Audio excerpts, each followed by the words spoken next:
9/11 truth leaders throughout the world have seen this information, and they were bowled over by it, by the solidness of the evidence and the surprising conclusions.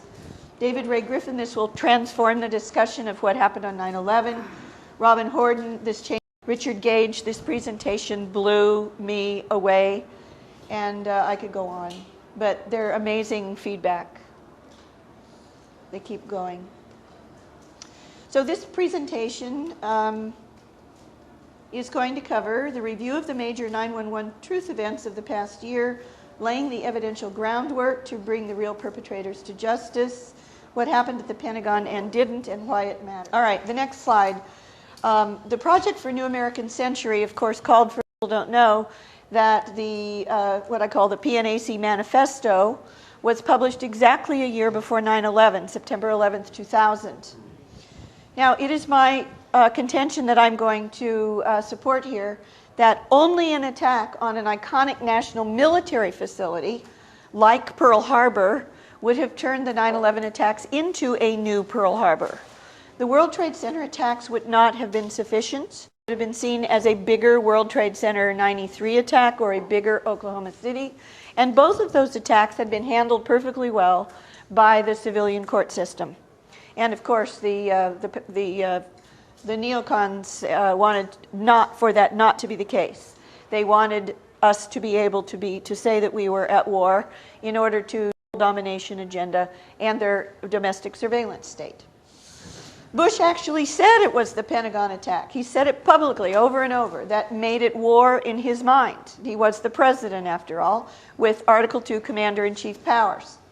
In his memoirs, his book that he's published, and in his speeches after the memoir was published, he said that after World War I was hit, he thought, as you know, that it was a terrible accident, terrible pilot. When he was told by Andrew Card, whispering in his ear in the Florida classroom, that, quote, America is under attack, and we have to take both Card and Bush's word for that, don't we? I don't necessarily believe that, but that's the official story. Assuming it's true even, Bush puts out that official story in his memoirs and speeches, and he says, when Card whispered in my ear and said, America's under attack, he thought America's under attack. However, he said with the Pentagon attack, he knew we were at war. Now, Bush wanted to be a war president before he even ran for president and had said so. So you need the Pentagon attack to make Bush the war president he said he wanted to be before he even ran and stole the 2000 election to get the power. The Pentagon attack, therefore, had to succeed of all of the attacks to affect the global domination agenda and the surveillance state agenda. And therefore, insiders had to be able to control, of course, not only the World Trade Center attacks, but also the Pentagon attack. And because they had to control it, and it had to succeed, especially the Pentagon attack, only, as we will see, only pre-placed explosives inside the building guaranteed their massive smoke clouds and psyops that were necessary in order to convince the public that there had been a major attack on the Pentagon. Many people don't know this, but there was an offer by Nicholas Rockefeller to Aaron Russo, in case anybody has any doubt that the Project for New American Century group, the Rockefeller family and the neocons, had the entire plan before 9/11. Nicholas Rockefeller, and you can see Aaron Russo saying this on videotape before he died on the web.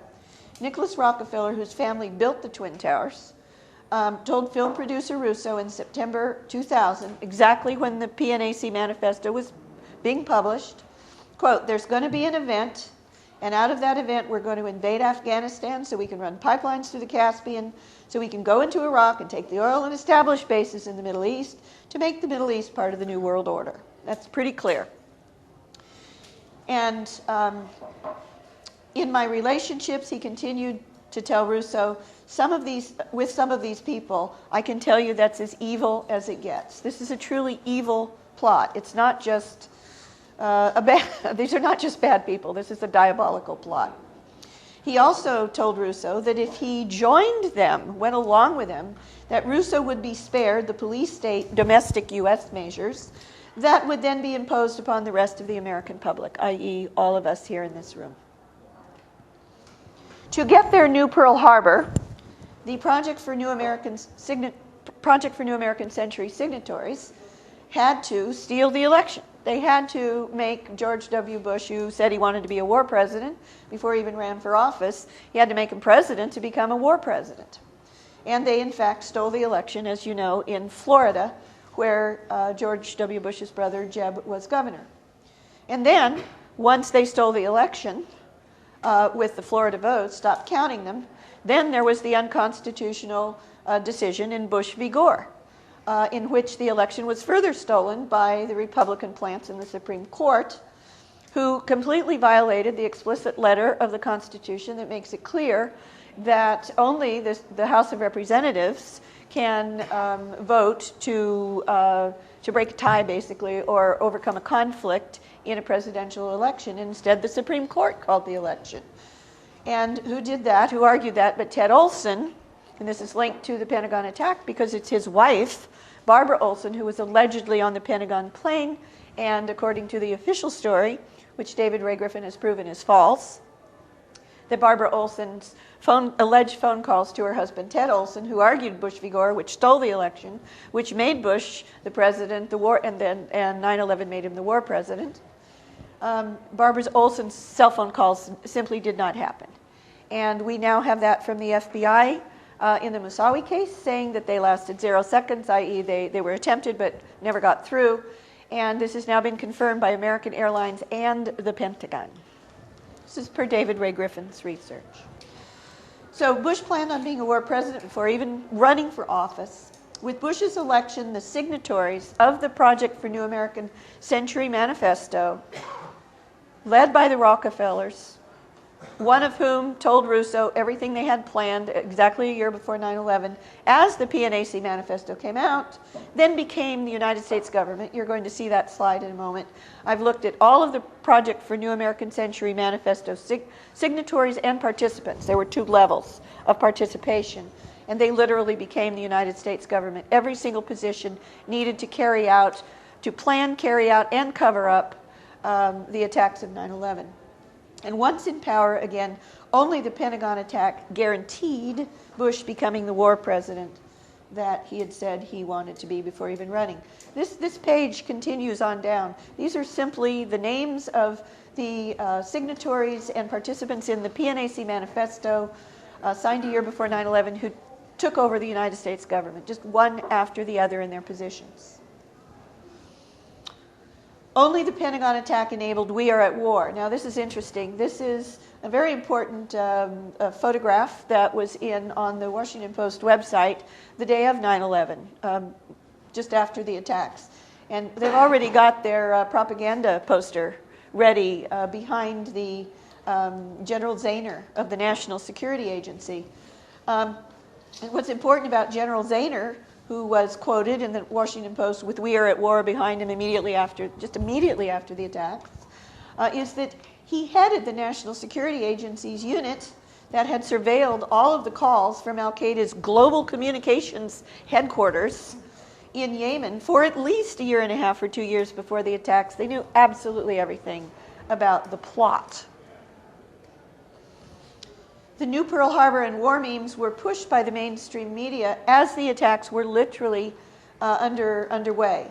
Tom Brokaw, for instance, as the attacks were unfolding before the towers fell, they were smoking, he said, "There's been a declaration of war on the U.S. by terrorists. This is the most serious attack on the U.S. by Pearl Harbor since Pearl Harbor." There were many, many other quotes I could give you of newscasters and top administration officials referring to Pearl Harbor. The new Pearl Harbor insider script, what did it require to be implemented on 9/11? It required the appearance of, at the very minimum, a surprise attack like Pearl Harbor.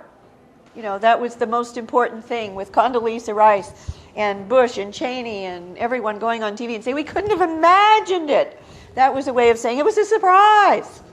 It has to be a surprise attack, and it's a kamikaze attack. just like Pearl Harbor.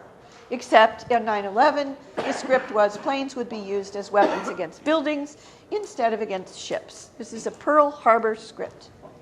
A critical mass of innocent deaths was required. Those are the next slides coming up. All right, we've already discussed this. Zelikow, of course, was a close associate of Condoleezza Rice, who was National Security Advisor to President Bush and very close to Bush. And Zelikow was an expert, as many of us know, on creating public myths and, most people don't know this, also maintaining public presumptions. In other words, he's an expert on state lies and state cover-ups. And that's on his own bio. The White House approved all major exercise scenarios. That's a personal interview I did with Richard Clark, the counterterrorism advisor in the White House under Condoleezza Rice on 9/11. I personally interviewed him, and he told me that the White House approves all major exercise scenarios in advance. Those are military exercises. And as we know, on the morning of 9/11, there were hijack scenario exercises being conducted by NORAD Northeast Sector, the precise NORAD-NEAD sector that did not respond for some hour and 45 minutes to the alleged attacks of 9/11. All right. And that approval had to have come from Rice and Clark himself, because Clark was the counterterrorism advisor. Ensuring the critical mass of innocent deaths, especially at the World Trade Center, I believe was critical to their very diabolical plot. The two attacks at the World Trade Center, 15 minutes apart, of course, were designed to ensure a maximum live audience for the second tower being hit and the tower's collapse. Literally millions of people were by then watching. After the World Trade Center was attacked in 1993, federal agents, and this was reported, you can see Stephen Emerson, who is not a nice guy in my book, but he is a very right-wing journalist, and very much a neocon himself. But he states on the internet in an interview that after World Trade Center 93 was attacked, federal agents told him in person that there had not been enough deaths that time. And as we know from the books like 1,000 Years for Revenge and others, we know that the FBI actually provided the bomb materials for the World Trade Center attack in 1993, and actually when the Egyptian intelligence agent who was their informant told them that the alleged terrorists were ready to go forward with the actual attack and that they had to take the bomb materials away, he said, no, let them go ahead. So that's our FBI. And it was in fact federal agents, which is almost certain a reference to the FBI, told Stephen Emerson after the 93 World Trade Center attacks there hadn't been enough deaths that time. So they were going to have to try harder and do whatever it took to have more deaths the next time. And after the impacts, but before the towers fell on 9/11, just a minute, after the 1993 attack on the World Trade Center towers, the roof doors were ordered locked by official New York City policy, by the New York City Fire Department. This is a fact. And so on 9/11, anyone above the fire zones were trapped, terrorizing and killing all innocent victims above. According to the New York Times, an estimated or a known from their 911 cell phone calls, the New York Times states that it is known that at least 105 victims above the impact zones had gotten to the roof doors only to find them locked and then died in the towers. Horrible, diabolical plot. After the impacts and before the towers fell, in addition, this is interviews that I have done with people who know on the inside, dozens of military and civilian helicopters, good guys, just got in their helicopters. They self-ordered themselves. They didn't wait for orders. They just assumed that what their superiors would want was to try to save the people from the World Trade Center towers one way or the other. And they self-dispatched towards the towers, but they were ordered to land at a nearby base so that they could not respond and rescue. Paul Wolfowitz, one of the top signatories of the PNAC Manifesto, Deputy Secretary of Defense, before and on 9/11. These are quotes from him right after 9/11 that speak to this critical mass of deaths. Wolfowitz predicted after the attacks that the 9/11 attacks would soon be found to have resulted in a greater number of American deaths than any single day since the Civil War, more than any single day in World War I, or that should read World War II, and that Americans would finally now be willing to sacrifice their lives in great numbers for the cause of defeating terrorism worldwide. And then he also quoted Winston Churchill, "America is like a great boiler. Once it gets fired up, the energy it generates is enormous." This is energy that the neocons and the Zionists could use to use American blood and treasure to perpetrate their own ends. This was also echoed by Newsweek. More people were killed, Newsweek said right after the attacks, by suicide hijackers last week than the number of American soldiers killed in the entire American Revolution, or at Antietam, the bloodiest day in the Battle of the Civil War, or at Pearl Harbor, or on D-Day. So the media was hyped up to make Americans believe that this was the worst attack in our entire history. But they made sure that it had the greatest number of deaths. 9/11, therefore, was not just an evil plot, it was an actually absolutely diabolical plot. So now, proof that a 77 did not hit the Pentagon at the alleged impact point in Wedge 1, and therefore the official Pentagon story is a lie. And again, why is this so critically important? Because it's the Pentagon attack that if we can prove, absolutely prove, that the official story is a lie, then we prove that a new Pearl Harbor did not happen. I consider it the most important thing that we could do in the 9/11 truth movement. So first, we're going to look at what didn't happen at the Pentagon. I know that a lot of you already know a lot of this, but you may not know some of it. We're going to get to what I've learned did happen at the Pentagon after this, but I'm going to quickly go through what did not happen and how we know that it didn't happen. So what didn't happen at the Pentagon is what the government and the 9/11 Commission report says happened. This is actually a slide from the Pentagon itself. That's the Pentagon logo of Pentagon spokesman at the Pentagon's own press conference right after 9/11. And this is the graphic that he was showing of the official story, alleged impact point. And so this is the graphically displayed official version of 9/11. This is the west side of the Pentagon, as most of you know. And most people don't know, as you'll see more clearly in slides in a moment, that the Wedge 1 that had just been upgraded and hardened specifically to withstand a terrorist attack either by a bomb or a lateral impact of a plane is not the whole west side. Most people think it's the whole west side. It's not. It's from the center line of the west side around this corner to the center line of this side over here. So from the center line left, it was not yet hardened. You'll see that's very important. Okay. Now there are some blank slides, so okay. Now when you say is the... I'm getting to that. I think I will answer your questions. Okay. All right, the west heliport side of the Pentagon. This whole side is the west side. This is where the official story says Flight 77 came in at almost 9:38.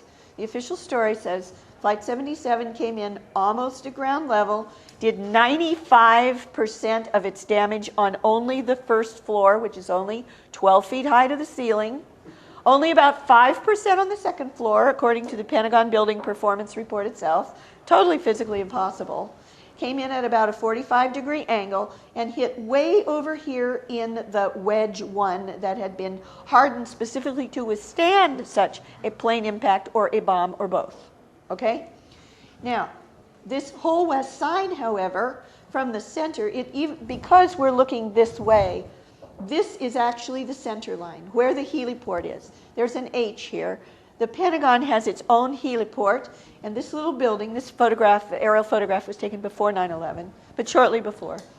This little building here is very important for what actually happened at the Pentagon. It is the Pentagon Heliport Firehouse. And this is the north, that's the south, this is the west face, okay? So that's actually the center line, and from here to here is 450 feet, from there to there is 450 feet. It's important to know for the analysis in a moment that every single one of these windows on the Pentagon, between the center of a window to a center of a window, is 10 feet, and therefore you just count the number of feet. That's the way you can tell how far something is from something else.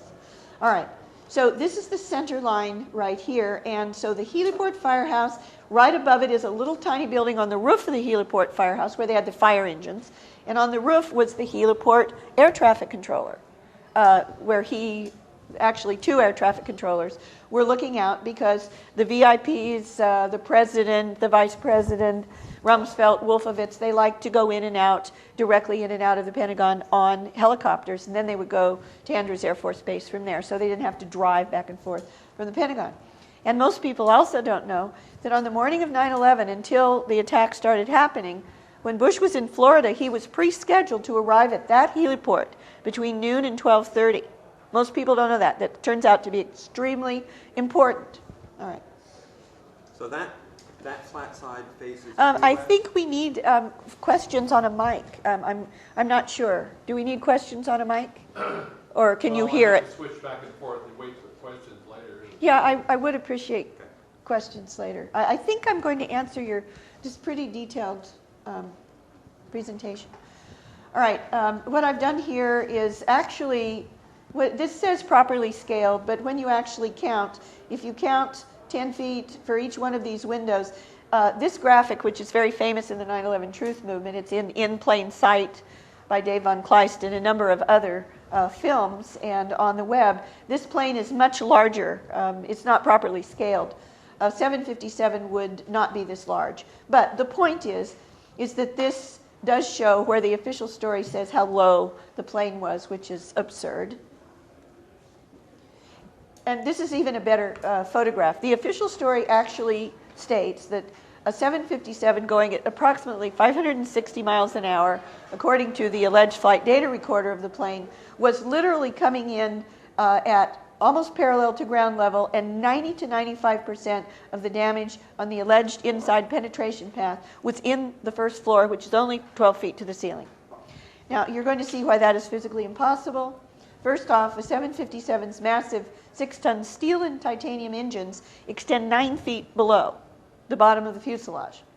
So, based on the Pentagon Building Performance Report itself, that performance report states the top of the fuselage body was no more than, in fact, you can show it was less than 20 feet above the ground. However, the body of a 757 is almost 12 and a half feet wide in diameter, leaving less than 8 feet between the bottom of the fuselage and the ground.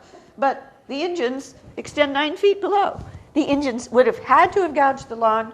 They did not at the official story impact point. If the official story were true, the lawn should have looked like this. It did not. Instead, it looked like this. Now, this is a very famous photograph. You've seen it many, many, many times.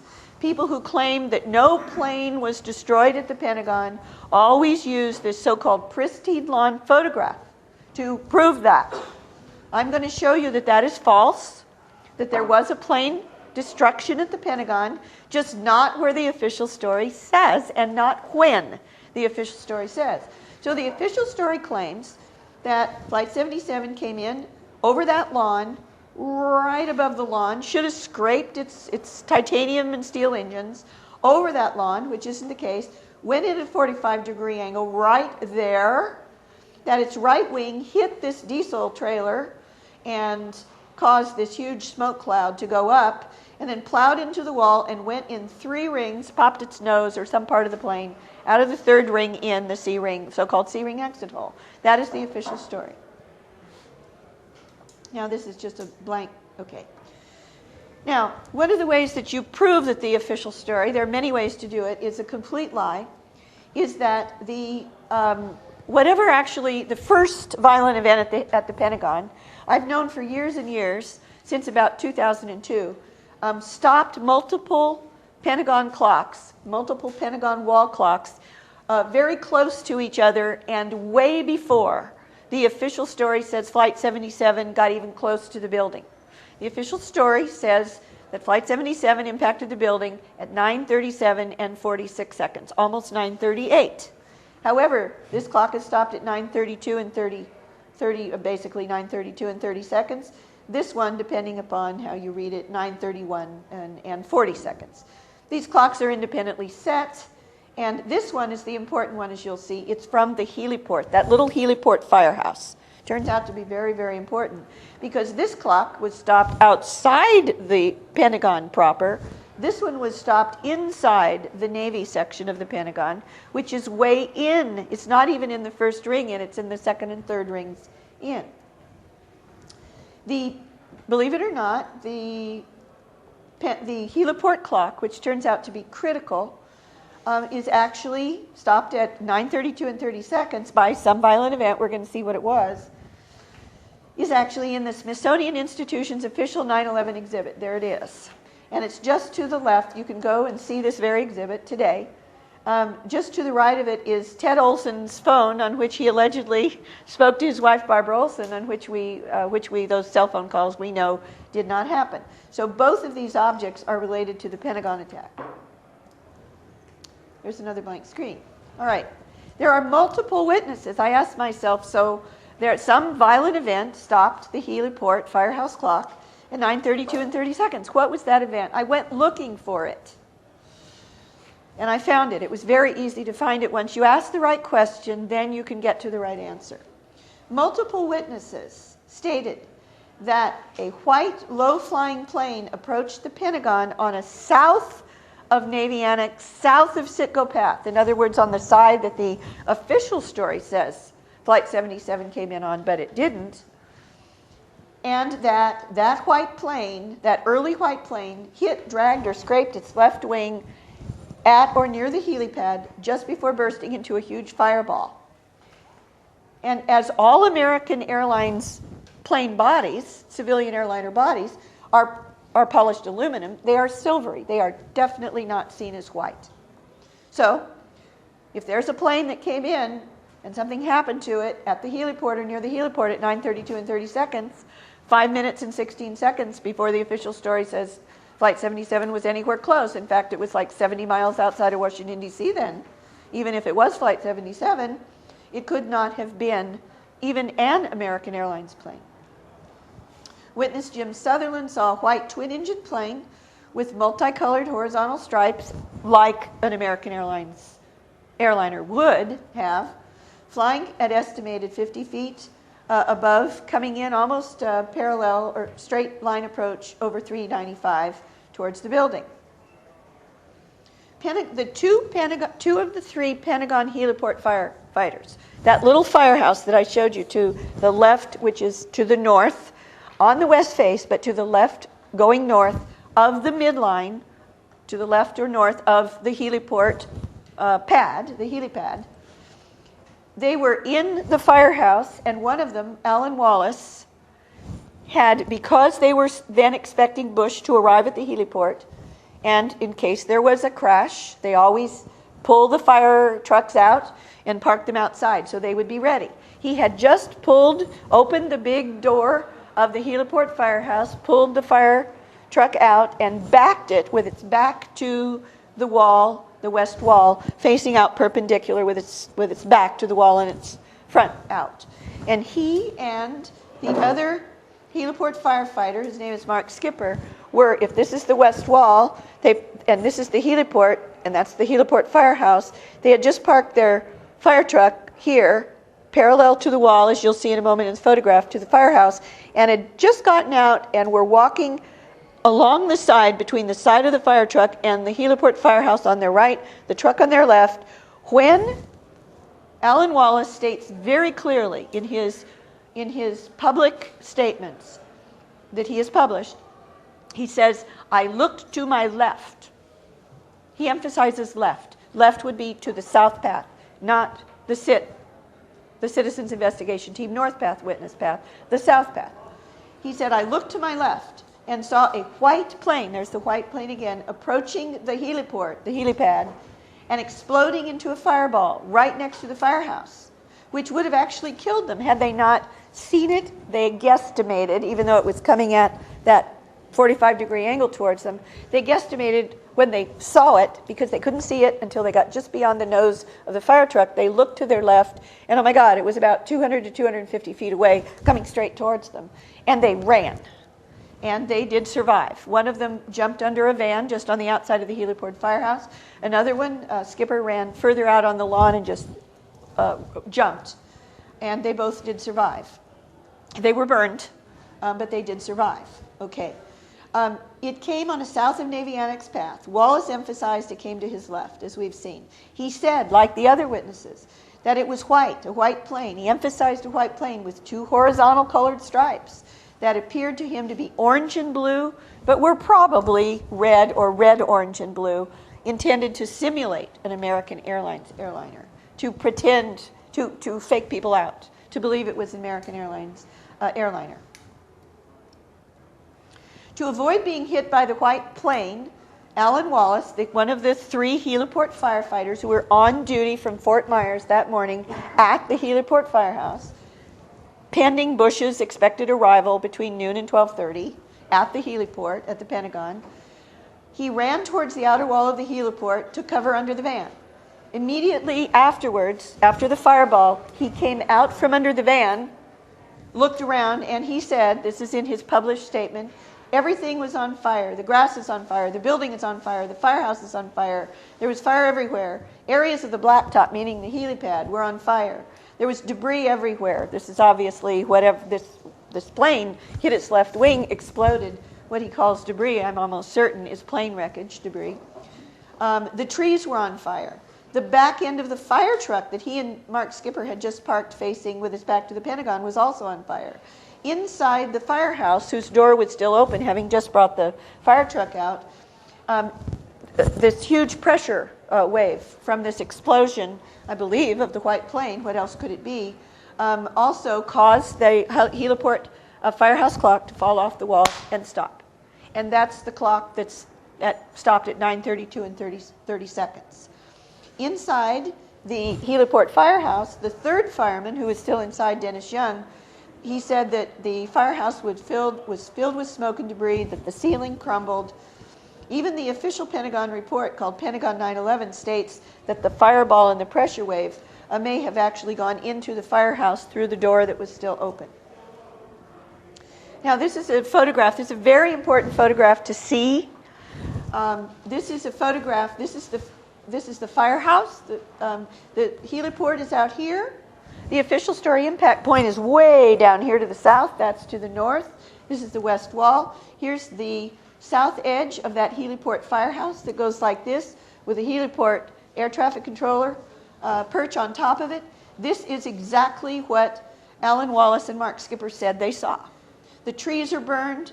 This is burned. The heliport, there was debris all over it, all over this area. And some of these firefighters are, in fact, those Fort Myers firefighters. Multiple witnesses saw the plane's left wing just before the fireball hit, scrape, or drag. They used different words for the same experience on the helipad just before it burst into a fireball. One said the left wing of the plane touched the ground by the helicopter pad. The left wing dipped and scraped the helicopter area. The left wing touched the helipad. All different witnesses' statements. The plane dragged its left wing along the ground before exploding. It looked like it hit the helicopter pad, then skipped up. The plane caught the edge of its left wing on the ground. There is a helicopter pad right in front of the left side of the Pentagon. The wing touched there first. Here's another very important photograph. After the fireball, there were what many witnesses called just huge numbers. One of them said millions. It seemed like millions of small pieces of wreckage and debris scattered all over this area, which is to the north. As you're looking at the Pentagon wall, to the north or to the left as you're looking at it from the official story alleged impact point, which is way south. Okay. All right. This is well to the north of the alleged impact point. Debris also rained down, according to witnesses, on I-27. If this is the west wall of the Pentagon, I-27 is out here. It's Washington Boulevard, all that way out, which is like 300 feet away from the wall. And debris, according to some witnesses, also rained down on the Fort Myers walking trail, which is way out there to the northwest. Witness Penny Inglis to the white plane. She went on record that she saw a white, low-flying south approaching plane, the above piece from which she actually claimed fell through her sunroof. and she put this on the web. The inside surface, notice, is dark red. It's also grainy, almost like graphite. I believe that that is a kind of stealthing material. I don't know that, but it's a hypothesis. But what's important about this is if this were a piece of debris from an American Airlines airliner, that would be a kind of yellow-green on the inside of the pieces of a fuselage or a wing. And instead it is dark red. All right? Witness Dennis Cimino. I don't know if you know Dennis Cimino. He is a very important expert witness who testified at the Vancouver hearings, same place I testified in mid-June of last year. The Vancouver hearings and the Toronto hearings were the two major events last year for 9/11 Truth. I spoke at both of them. Dennis Cimino spoke at only Vancouver hearings, and he has a background in the Navy. He was a submariner and an expert in nuclear weapons, and he's also a flight data recorder, FDR expert, and he's also a pilot, and has been quite a fine pilot. And he says that he believes that this looks to him like a piece of white fiberglass, and he believes that the plane that came in, hit its left wing, and then exploded into a fireball was a drone, a fiberglass drone, white fiberglass drone that was shaped and painted to look like, to lead people to believe that it was an American Airlines airliner. I tend to agree with that, but that is a working hypothesis. Here's another perfect example of this is the actual heliport with one of the Fort Myers firefighters walking on this with this immense amount of debris. Right after this white plane came in, hit its left wing, exploded into a fireball, and stopped the heliport firehouse clock. 5 minutes and 16 seconds before the official story says Flight 77 was anywhere close to the building. The closer you get to the wall, there's actually larger pieces of debris. This is another excellent picture, shows all the fire. This is the pristine lawn. It's very important to see. That photograph that I showed before of the pristine lawn outside the alleged impact point, the Flight 77 is way down there, right opposite the point over the alleged impact point. It's already collapsed at that point. And this is all towards the heliport firehouse, and the helipad is over here. The pristine lawn doesn't start until there, and then it goes south from there. That's the pristine lawn. This is the destroyed area, which hardly anybody in the 9/11 Truth Movement ever shows you. Why? Now, the helipad is right here, and this is the famous largest piece of alleged Flight 77 debris that fell on the lawn of the Pentagon. Notice all these smaller pieces of more confetti-like debris further towards the wall, okay? And this piece is actually very close to the helipad and is presumably part of that debris. Now, this is amazing. I found this last year and was able to prove it based upon the official radar records from the government itself. There was not just this white plane at the Pentagon that exploded near the heliport. We will get to why it exploded in a moment. But it exploded near the heliport at 9:32 and 30 seconds because the explosion stopped the heliport clock at that time. Other clocks inside the Pentagon also stopped at approximately that time. But there was a helicopter, a military helicopter, at the helipad as that plane came in, according to the radar records, and it arrived at the helipad 4 minutes and 42 seconds before the white plane came in, and then just as the white plane was coming in, it's on the helipad, the white plane comes in, it starts to lift off just as this plane is destroyed. 3 seconds before, as you will see, now here's the radar record. This is the record from Reagan National Airport for what the radar image, the graph with the radar track on it. And this is from the 9/11 Commission report. Labels as MC, which is almost certainly Marine Corps helicopter. That a Marine Corps helicopter was at the Pentagon heliport just 3 seconds before, up until 3 seconds before this white plane comes in. How do we know that? It shows its arrival, meaning its descent below the Reagan Airport radar floor, which is at that point, because Reagan Airport is only a little over a mile from there, it could actually see down to about 100 feet above the ground. So when any plane, helicopter or plane, got below 100 feet, then it went off radar. But if the helicopter lifts up, it goes back on radar at 100 feet and above. So it went below 100 feet. It arrived at 9:27 and 51 seconds. It returned to radar visibility at 100 feet and over at 9:32 and 33 seconds. When did the Pentagon clock stop? 9:32 and 31 seconds. That's not a coincidence. I believe that whatever that helicopter was, the Marine Corps helicopter, actually destroyed that white plane. So this page you're showing Yes. is out of the 9/11 report? That's screen tag. Screen tag also certainly standing for Marine Corps. That isn't on this. The graphic that all of this data was represented on is in the 9/11 Commission report. This is from the radar. I believe it could be the RAIDS 84 radar, but it's from radar reports that Robin Horden has pulled together. And the site, I am finishing a book on 9/11, and all the sites for this are in my book. The same title as this presentation. Should be out in March. I can't remember it right now, but it's an official document. Okay. I believe, as I said, that the near simultaneity of the helicopter liftoff, Marine Corps helicopter.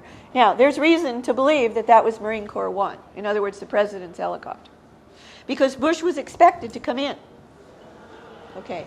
Not until noon, and this happened at a little after 9:30, but there's a working hypothesis could actually be Marine Corps 1, or a Marine Corps helicopter perhaps for Rumsfeld, or a Marine Corps helicopter for Wolfowitz, but certainly a Marine Corps helicopter coming in to pick up a very high-ranking official at the Pentagon. All right.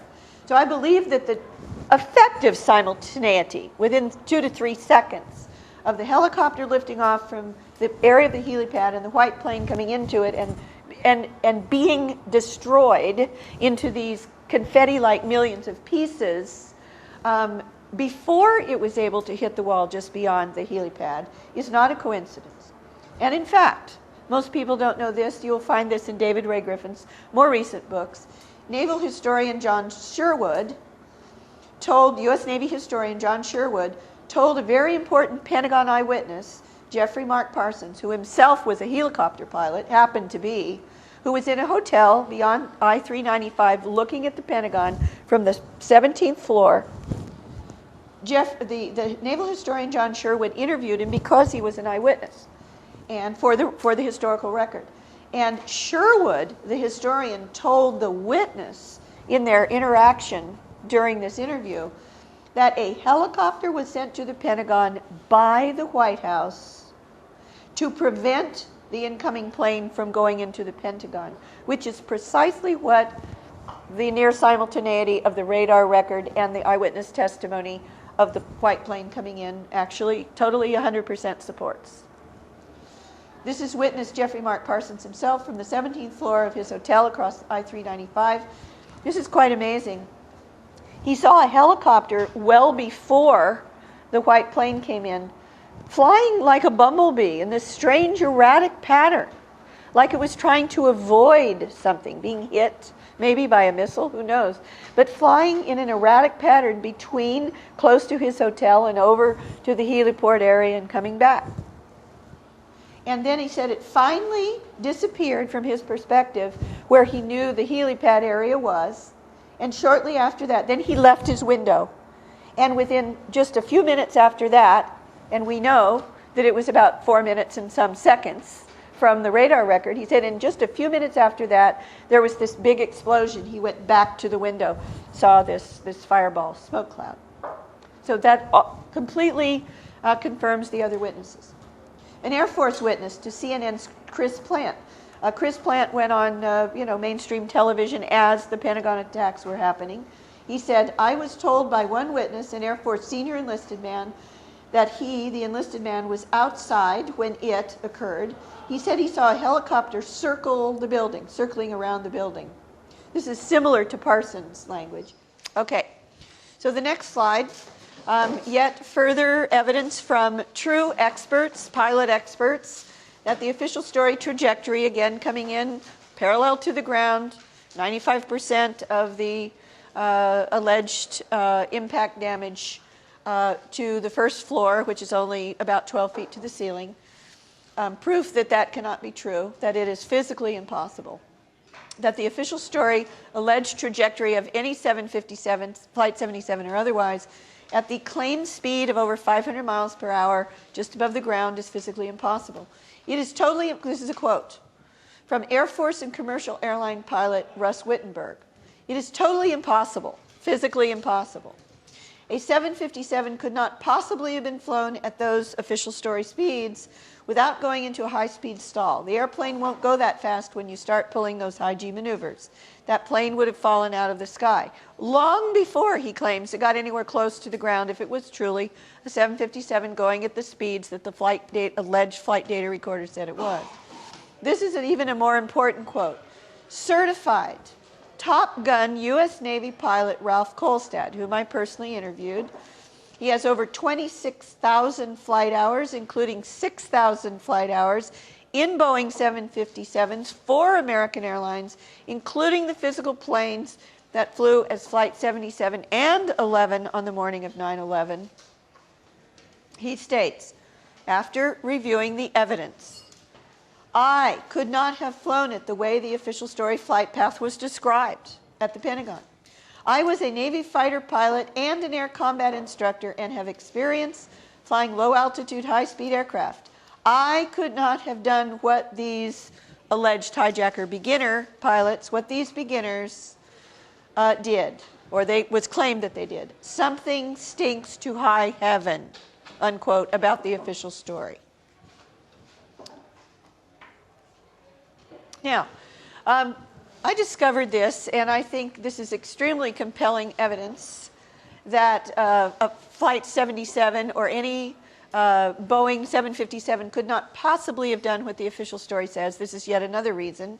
The official story claims that at the time that Flight 77 approached the building at 9:37 and 46 seconds, that it had gone out from Dulles Airport, turned around and come back east, and had only been in the air 1 hour and 17 minutes, and that it was supposed to have gone to Los Angeles with full fuel on board. There are 3 main fuel tanks in a 757. This is taken from Boeing's own website. The smallest one, the smaller one, is in the center fuselage. The 2 largest ones are in the wings. The wings are flying fuel tanks. The official story claims that the leading edge of those wings of a Boeing 757 coming in about 560 miles per hour hit 5 light poles, 240-pound light poles, standing light poles, in sequence, and that these flying fuel bombs did not explode, and that the wings were not even breached. And this is a photograph of one of those light poles that a 757 allegedly hit. They're huge. And this is a graphic of where those light poles are that the official story claims, coming in on that diagonal path, that the leading edge of the right wing hit 1, 2 poles, and the leading edge of the left wing hit 3 poles.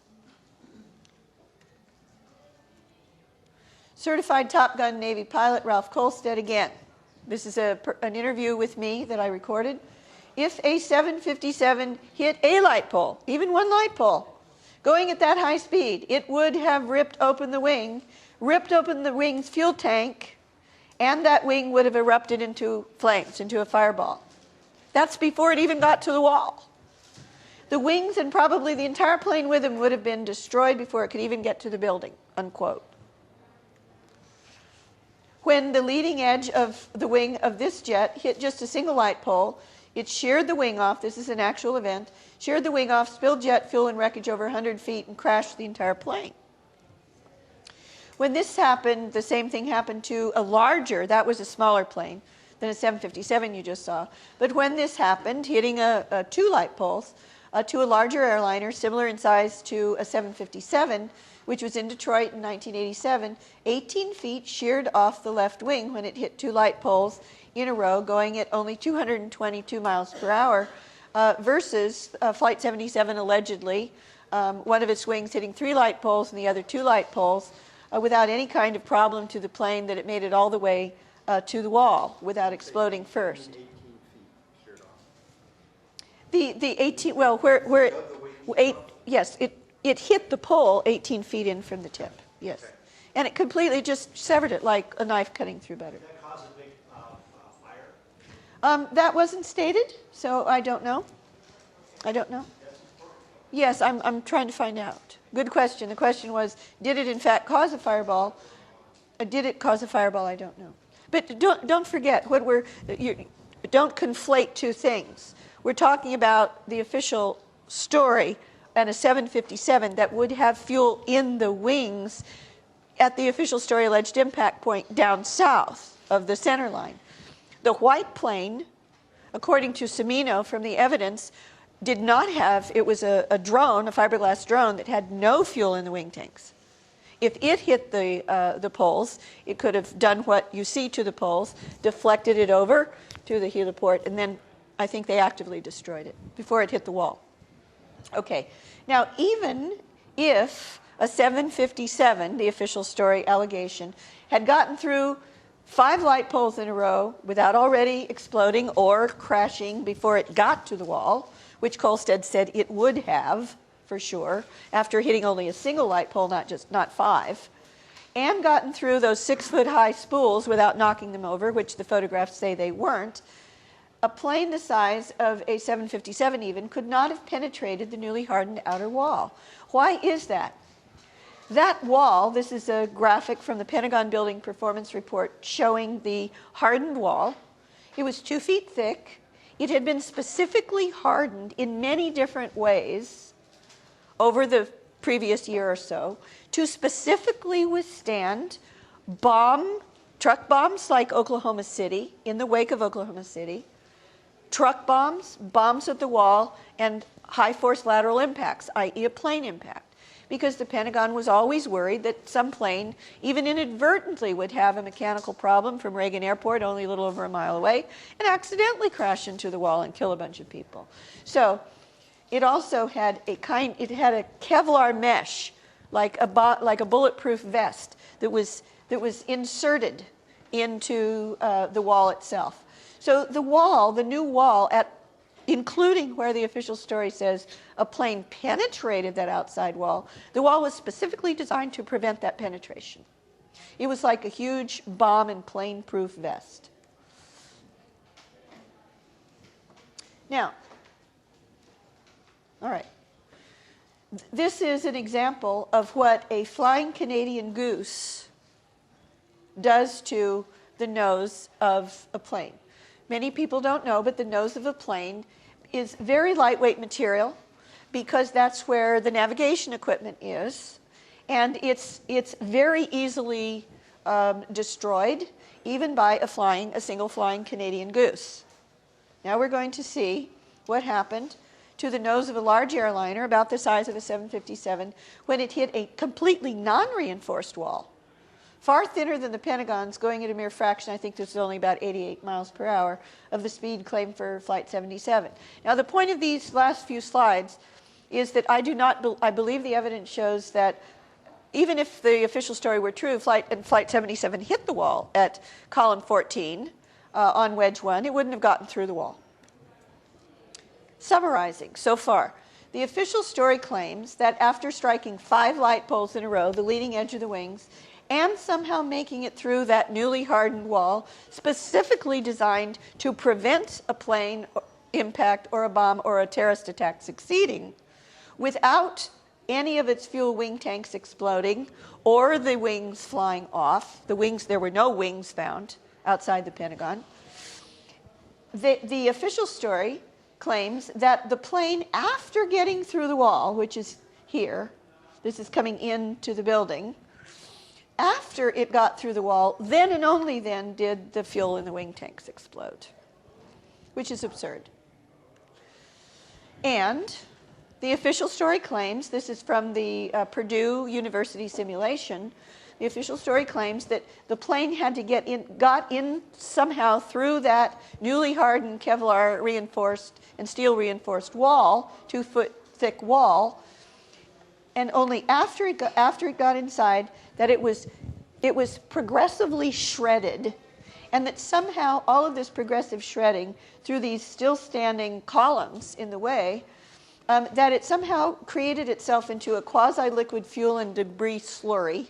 That's actually taken from the Pentagon Building Performance Report, and that this slurry that is being forced apart further and further by these still standing columns after the attack is over, somehow magically, when it got to 3 rings in through all of these still standing columns, reconstituted itself, went around the columns, reconstituted itself into this perfectly focused round cone of energy in order to create this perfectly round hole on the inside of the 3rd ring in, the so-called C-ring exit hole. And that's a very early photograph of that with the smoke still smoking.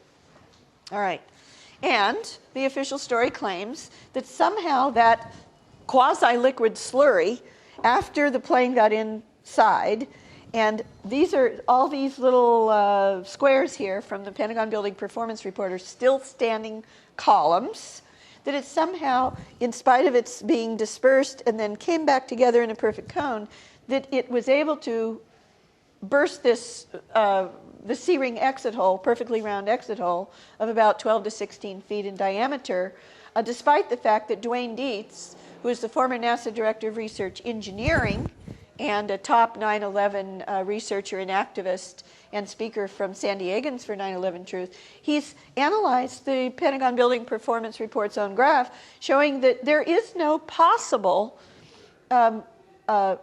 so-called penetration path between the outer wall and the so-called C-ring exit hole that doesn't, from any possible alleged entrance hole, that doesn't have multiple still standing columns after the alleged penetration path inside the building.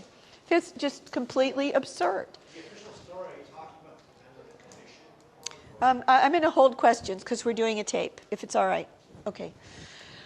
Now, the official story also claims, and this is from the Pentagon's Building Performance Report also, this is the Pentagon First Floor West, okay? This is a graphic that shows where the FBI claims, and the Pentagon, from the FBI's data, claims that the bodies of dead victims were recovered. And they claim that, and this is the so-called entrance hole, and that's the so-called C-ring exit hole right there. This is the drive, the AE drive, which is where you can drive a car, between the inner C ring and the beginning of the B ring, which would be here, and then the center courtyard would be up here.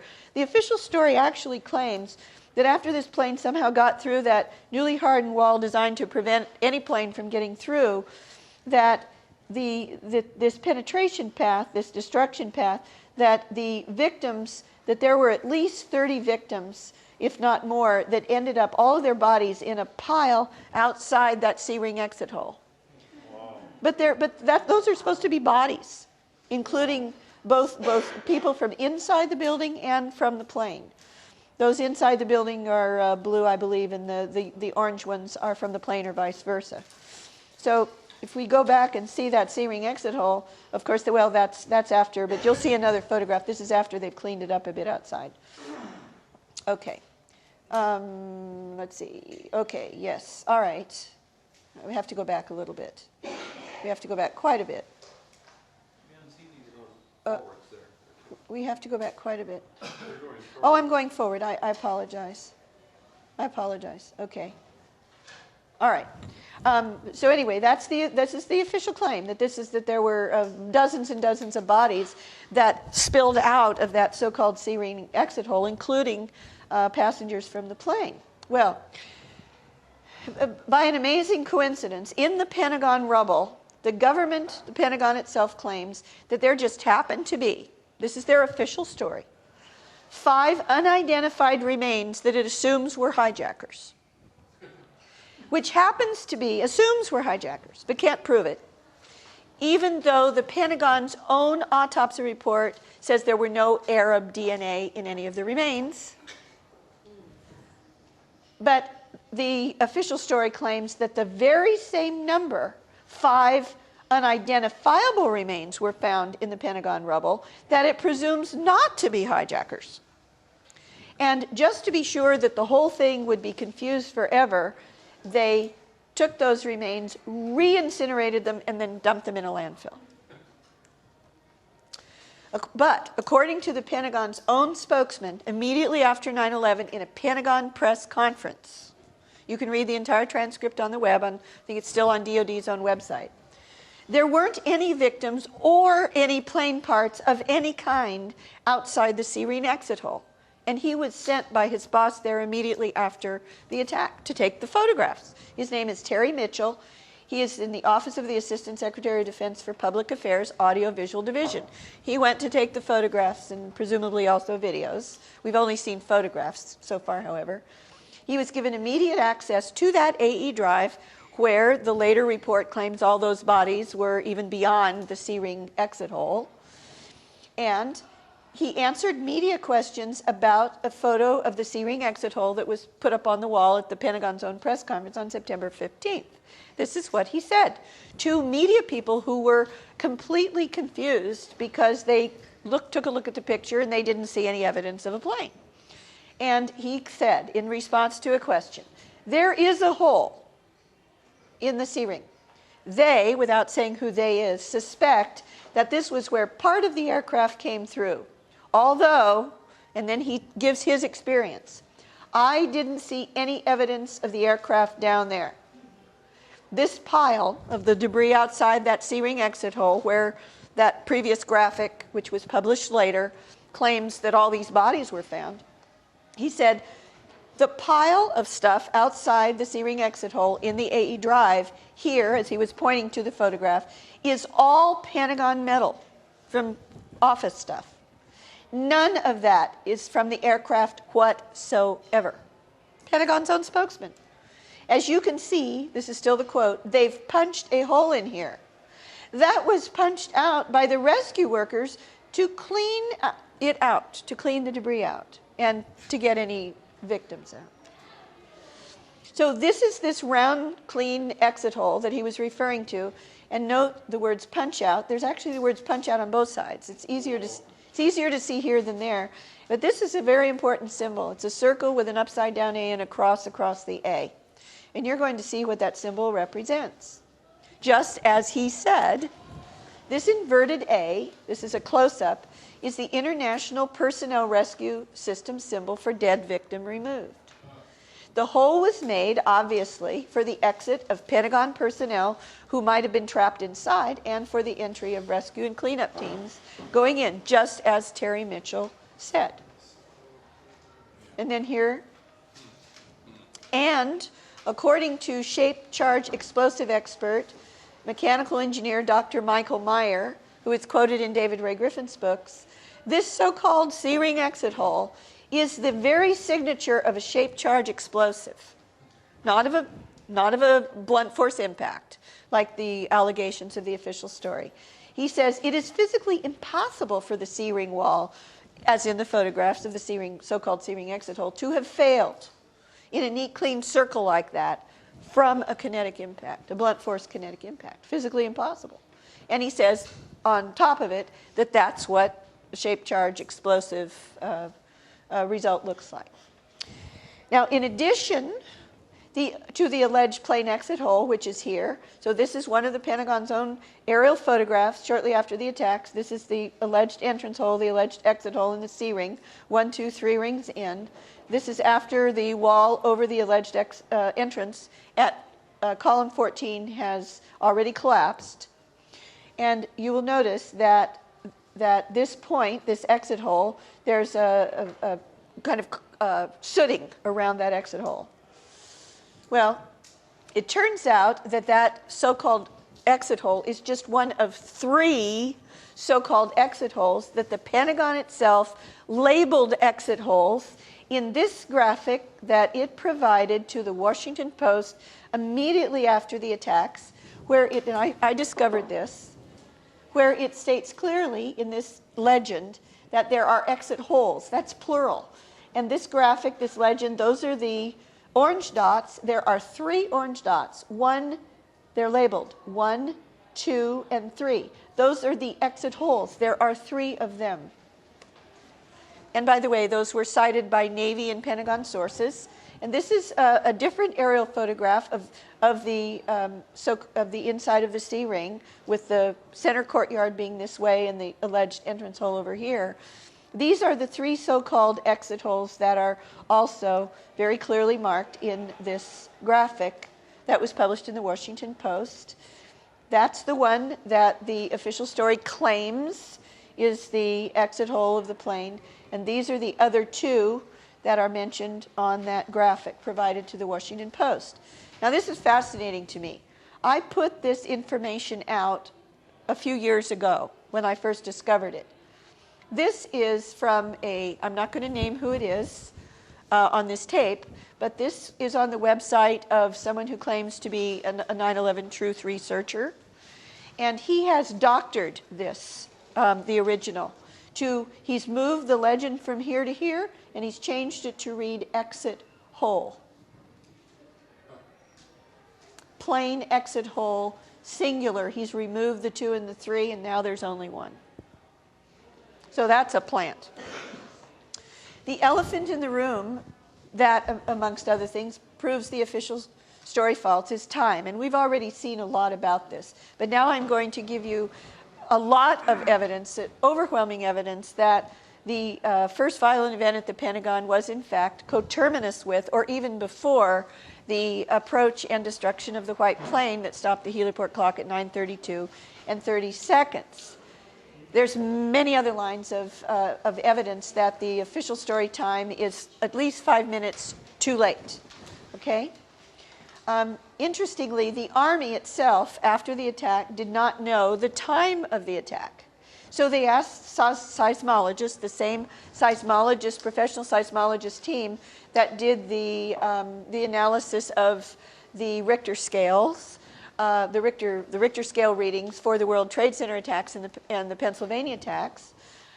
They asked them to look at the Richter scale seismology record for the 5 closest readout stations to the Pentagon, and this is what they found. This is from their official report, which you can read online.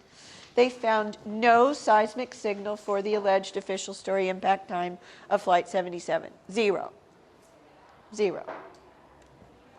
And yet, and this is a quote from Air Force Lieutenant Colonel Dave Gapp, who is he's a magnificent person. Dave Gapp is a top activist for San Diegans for 9/11 Truth. He's out there every single Sunday educating people in front of Navy ships in the harbor at San Diego. And he's a 30-year veteran of the Air Force. He was a senior aircraft crash investigator, and he was the chief master air attack planner for the Iraq and Afghanistan wars before he retired from the military service. He told me, quote, if a 757 had struck anywhere near ground level, from his 30 years of experience as a crash investigator for the military, there would have been a seismic signal, and there was no seismic signal. Also, the date and time. This is the famous, one of the famous 5 frames that were in turn taken from there were 2 cameras in the parking lot here, looking at the west side of the Pentagon. This is from the north end, looking south towards the official story impact area. And in one of the famous 5 frames, you can see that the fireball is in fact on the south or farthest side of the heliport firehouse, which is completely consistent with the reports about the white plane. And you will notice that the date on this famous, this is the only fireball frame of the famous 5 frames taken from those 2 famous video cameras in the parking lot. Notice it's September 12th. It's not September 11th. And notice that it's 5:37 p.m. It's not at 9:37 and 46 seconds in the morning. Those were released by the media? Yes, this is released by the FBI held this. The FBI got it from the Pentagon. The FBI is in charge of all evidence, including video evidence. And then they released this. This was one of the 5 frames leaked in the spring of 2002. And then the actual videotapes, of which those previously leaked 5 frames had been leaked were actually made public, the entire 2 videotapes, in the Moussaoui trial in 2005, I believe. 2005 or 2006. Okay, so what is the explanation for this being September 12th and the wrong time? Wrong date and wrong time on this is the piece, the single frame that the media worldwide showed on the front page of almost every newspaper in the world as alleged proof of a plane hitting the Pentagon on 9/11. All right. The date and time on this below frame is the Pentagon now claims that that's the date and the time that the frames were downloaded from the security camera in the parking lot. However, if that's true, a security camera is completely worthless without a date and time stamp of when the actual frames were taken. So if that is when they downloaded it, they have explicitly hidden the exact time, let alone the date, of the fireball. Well, why would they hide the time of the fireball? Because they know that it wasn't at the time they claim Flight 77 hit the building. They claim it hit the building verbally in the 9/11 Commission report and everything else at 9:37 and 46 It seconds. says number 4 impact on the photo. That's It's correct. in typeface. Yes. It says September 12th. That is correct. And And this, the security camera wouldn't print number 4 no, impact on and it doesn't print. So- That's just my point, though. Yeah, this is proof alone the photograph is doctored, and the Pentagon also claims that that is the date it was and time it was downloaded, not the date the frame was taken by the security camera. It's also not the right aspect ratio for a standard camera image. Well, I don't. Could you mention that in Q's and A's? Because we just can't hear the comment. Okay, now this is very important. Most people don't know this. It's mind-boggling, really. When the 5 frames from one of those 2 video cameras in the parking lot that were very close together, when those 5 frames were leaked in early 2002, there was an ordinary citizen who put in an FOIA request to the FBI, which holds all the evidence from the Pentagon and all the rest of the attacks of 9/11, and he said, I want you to review all the 85 videotapes that in the public press we have been told that you hold, he understood from the Pentagon attack. I want you to review them all and let me know which of those show any evidence of an impact on the wall. Okay? And an honest FBI special agent investigator looked at all 85. And she responded in a sworn response. You can read that response on the net. This is the critical paragraph from it, from McGuire's statement. You can see the whole thing at www.flight77.info. Quote, out of the remaining 13 videotapes, she'd already eliminated from 85 down to 13. All of those from 85 down to 13 couldn't possibly, she said why, have had anything to do with a plane impact. She said of the remaining 13 videotapes, which did show the Pentagon crash site, alleged crash site, 12, that is all but 1, only show the Pentagon after the alleged, I'm adding alleged, after the impact of Flight 77. She says, I determined that only 1 videotape showed the impact of Flight 77, she's assuming it hit the building, into the Pentagon on September 11th, and that is this famous videotape from which the famous 5 frames was taken. We now know there were actually 2 in the parking lot. But this is all there is. And if this is all there is, there ain't no evidence of a plane here. This is only evidence of an explosion. Now, it may be the white plane explosion, but there is no evidence in the photo of a plane. All right, and I've already given you that. So why is the Pentagon hiding the attack/fireball time? Because the first violent event happened more than 5 minutes before the official story says. Whatever happened that caused the heliport fire clock to stop 5 minutes and 16 seconds before the official story alleged impact time. So this should also give you a hint at what else happened at the Pentagon. There wasn't just a white plane coming in on a south path that exploded into a fireball just beyond the heliport firehouse near the helipad. This should give you a hint as to what else happened at the Pentagon. The FBI's official 911 investigation code name is Pent Bomb. It's not Pent Plane. And that stands for Pentagon Twin Towers Bombing. You can go to the FBI's own website and see this for yourself 5 minutes from now. The FBI also lied to their face to the Jersey girls when they met with their FBI briefers. They asked the FBI briefers why, if the official story were true, that their code name for the whole investigation was Pent Bomb. And the FBI agent lied to them and said, well, that's because all of our investigations end in bomb. Well, that's just flat out lie. The anthrax investigation, which is directly linked to 9/11 because the anthrax letters were dated September 11th. The anthrax investigation doesn't end in bomb. It's called Amerithrax. And in addition, the code names for FBI investigations we already know to be about proven bombings do end in bomb, just like Pent Bomb, Pentagon Bomb.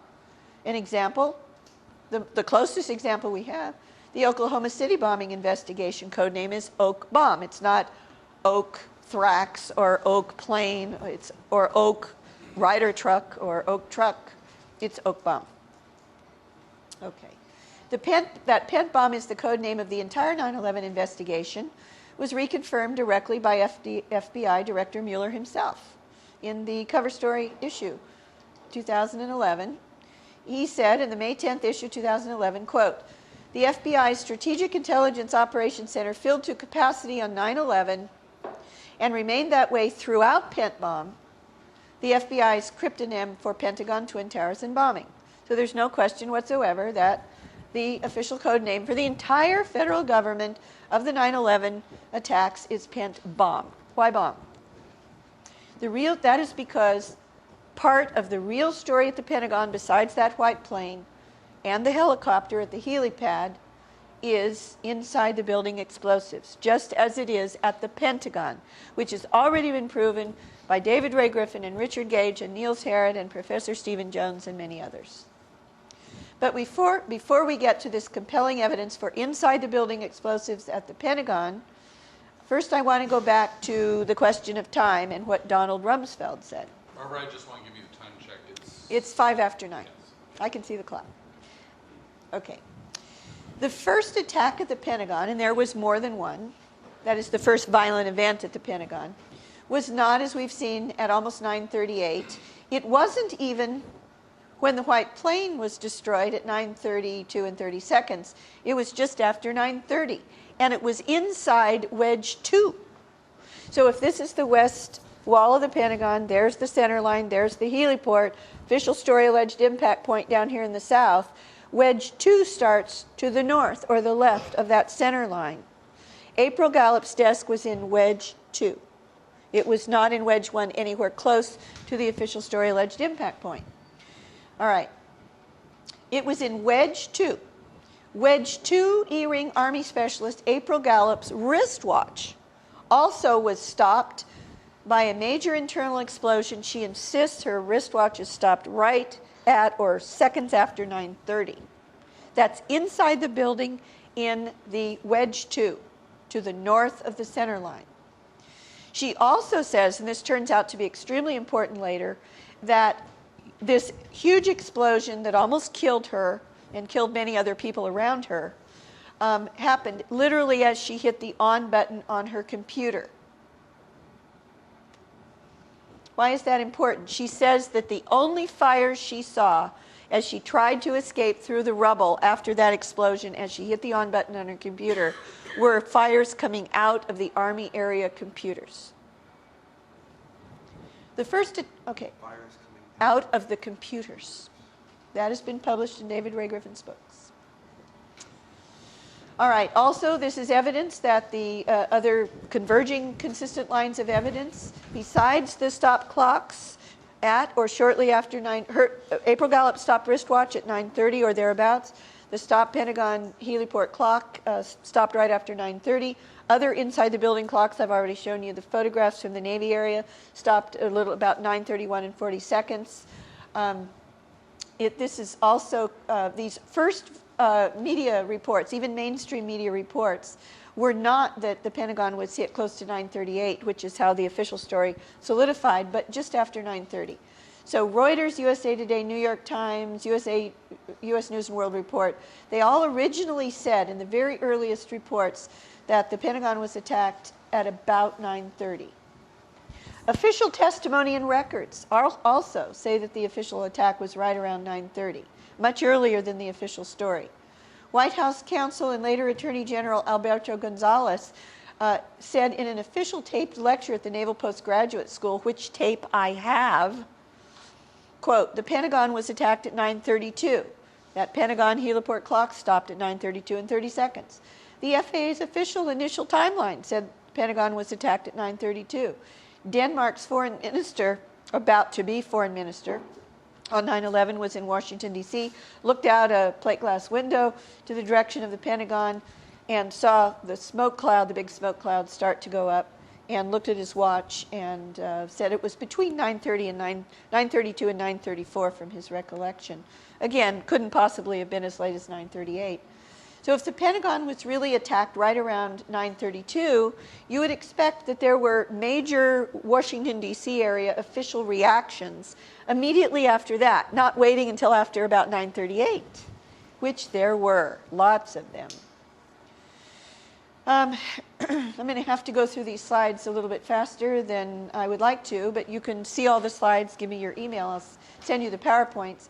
As you probably know, there was an E-4B command and control plane that was circling around over Washington, D.C., over the White House towards the Pentagon.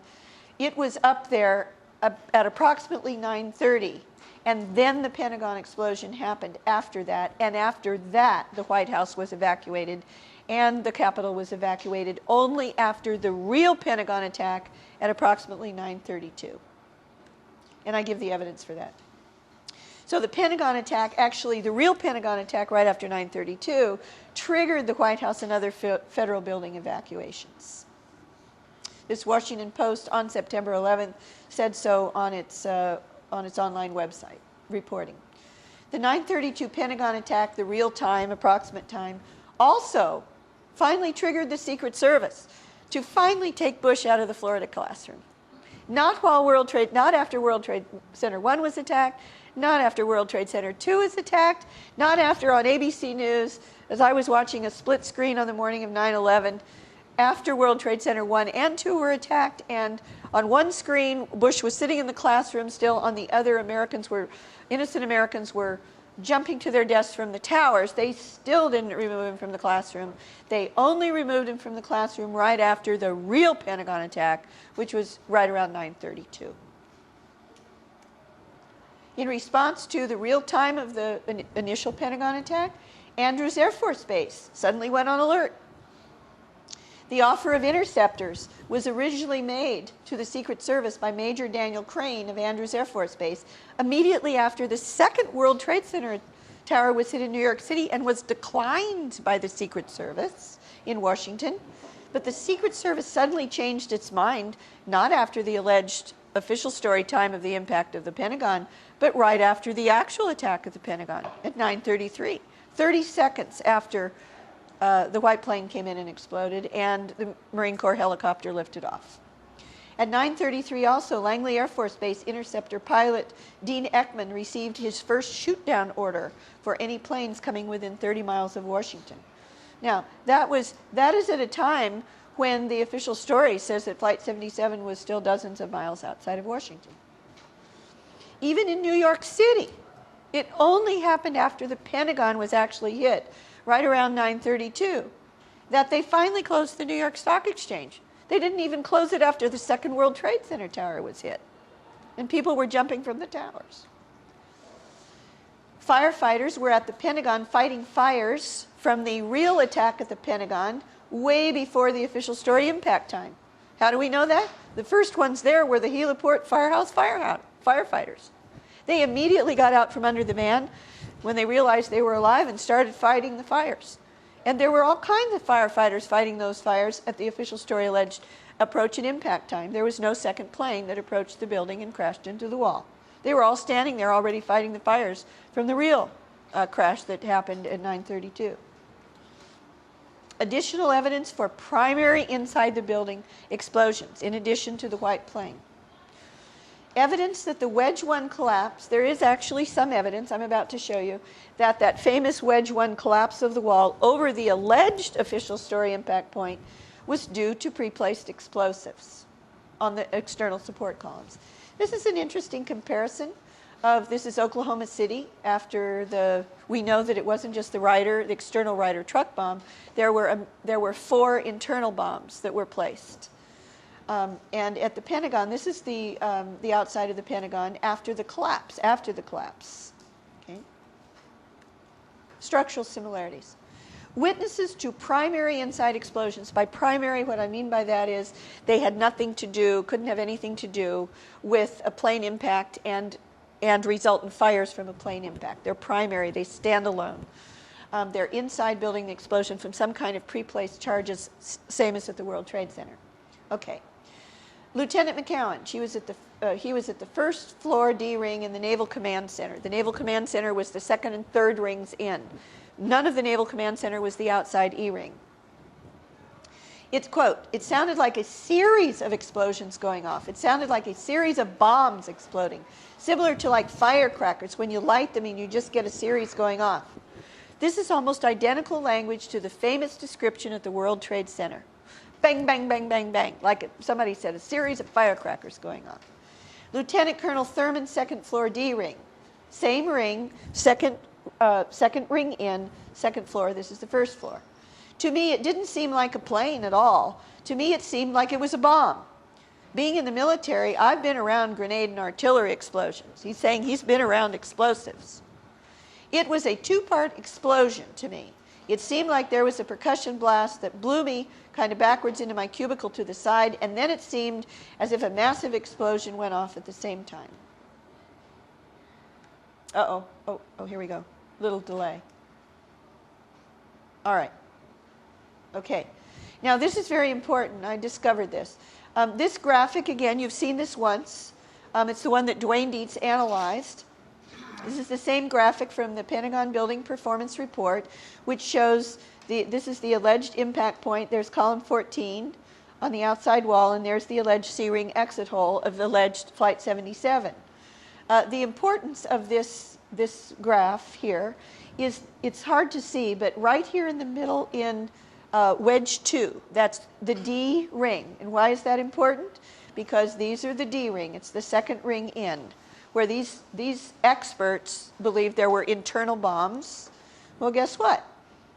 The Pentagon's own building performance report shows in this little orange triangle in the second ring, D ring in, the D ring, second ring in, it claims that it's the second floor, the second floor and the ceiling of the first floor that where was a huge vertical pressure wave.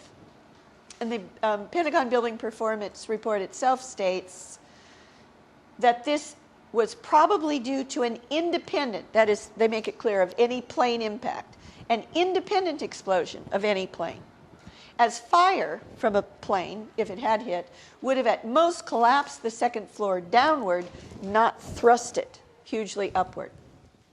So this is further evidence of inside the building explosions, which almost certainly means that this very important photograph of an explosion at precisely the alleged impact point is probably that very explosion, but it's of an explosion that went from the inside out, not an impact from the outside in.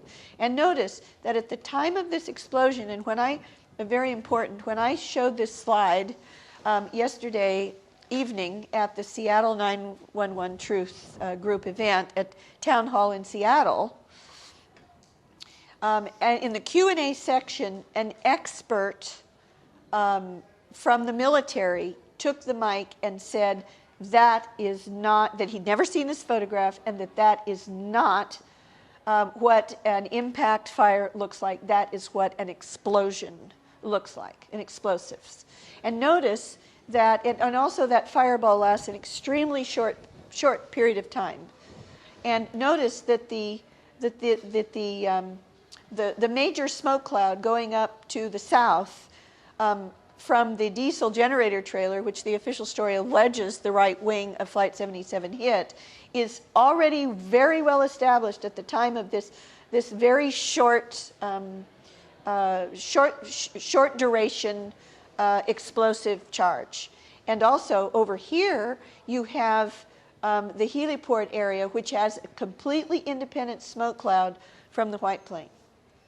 Now, where'd that photo come from? This is an official Pentagon photo by a Pentagon photographer. Which one and the site is in my book that I'm finishing. All right, now I want you to compare this photograph because he said that is not an image of an impact. This is an actual image of a military test of running a plane into a concrete wall, and the Pentagon wall is a concrete wall. Running it into a concrete wall, and you have all this massive pulverization of concrete, which did not happen. All right. This is a working hypothesis, but I think there's a very real possibility that what you're seeing here is a thermite explosion. It looks like thermite.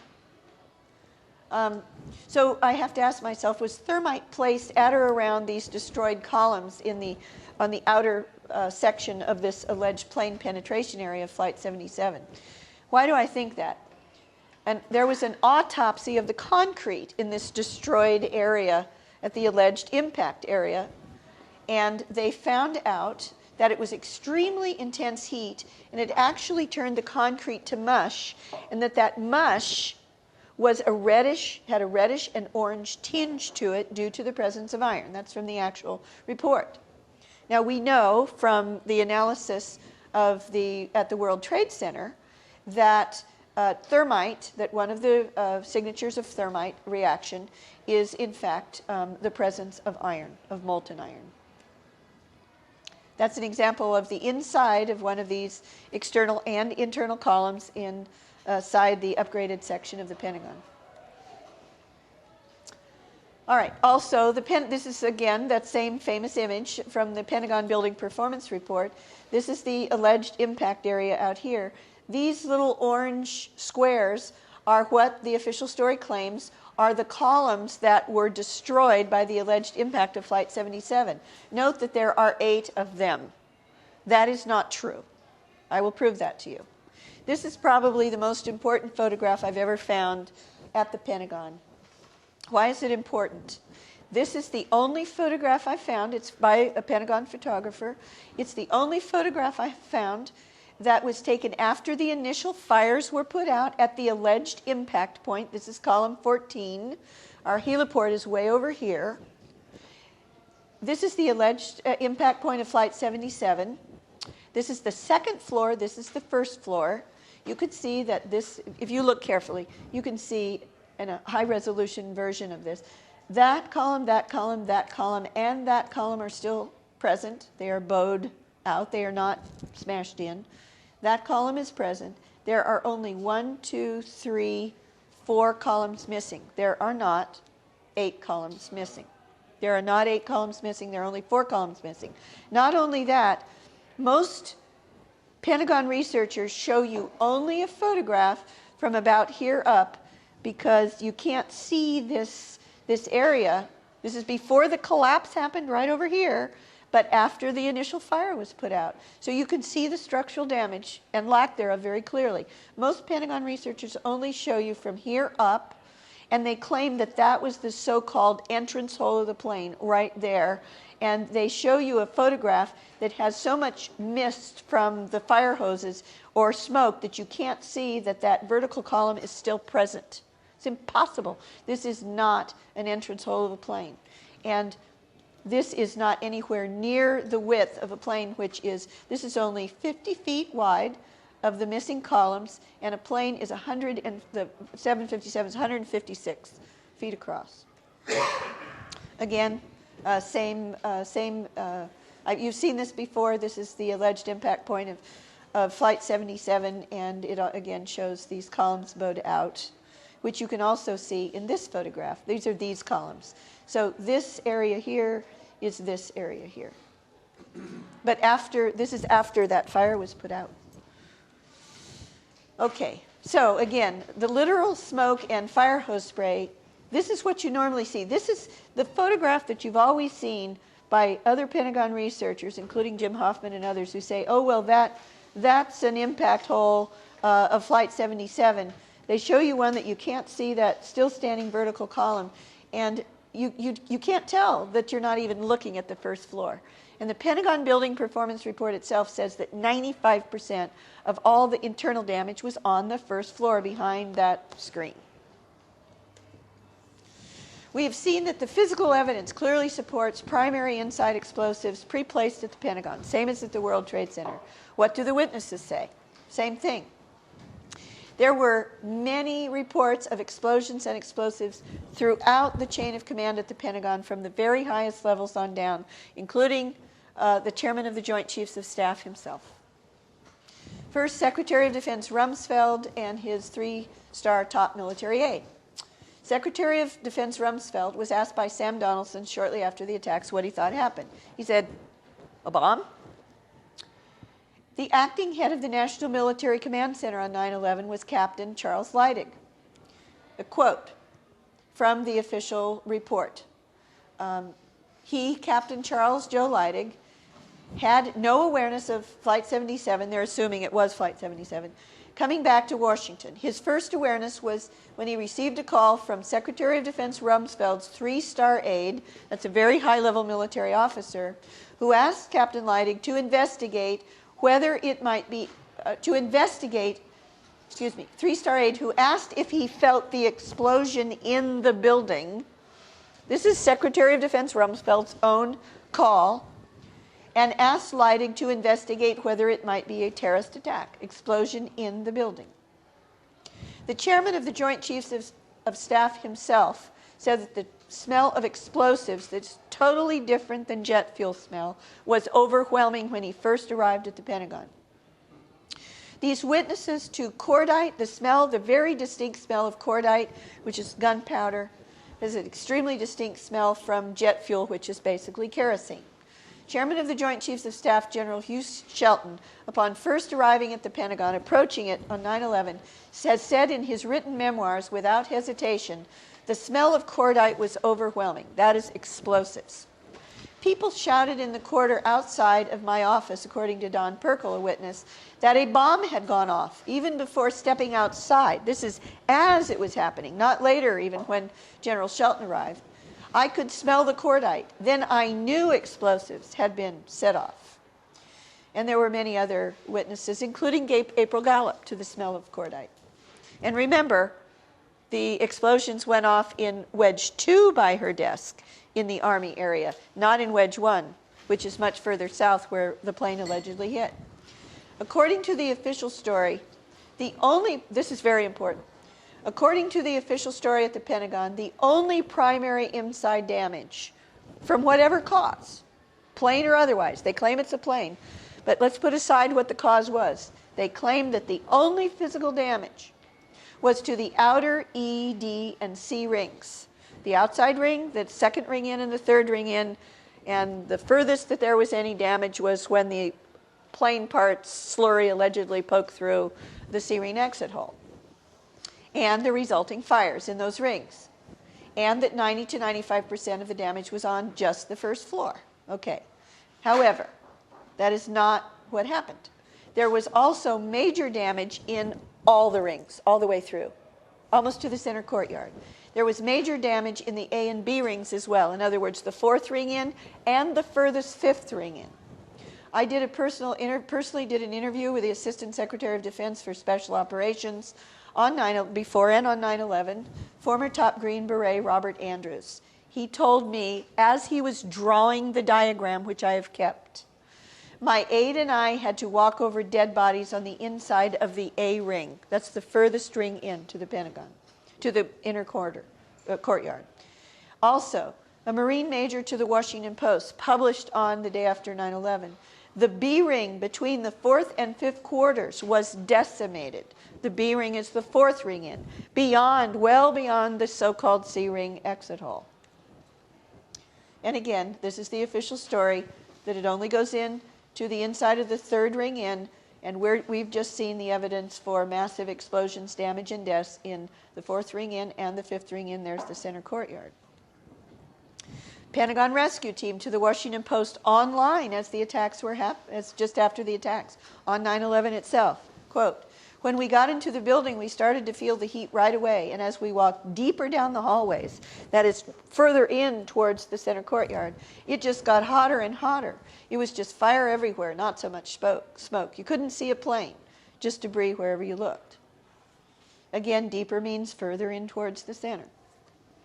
So as we have seen, there was a major external explosion at or just after 9:30 near April Gallup's desk in the outer E-ring of Wedge 2. And the alleged impact, I'm just having trouble reading this. The alleged impact point, okay, this is just a summary of what I've already told you. Now we're going to look a little bit more closely at April Gallup's experience. And again, she was inside Wedge 2 to the north or the left of the center line where the heliport is. I did a 2-hour sworn videotape interview testimony with April Gallup.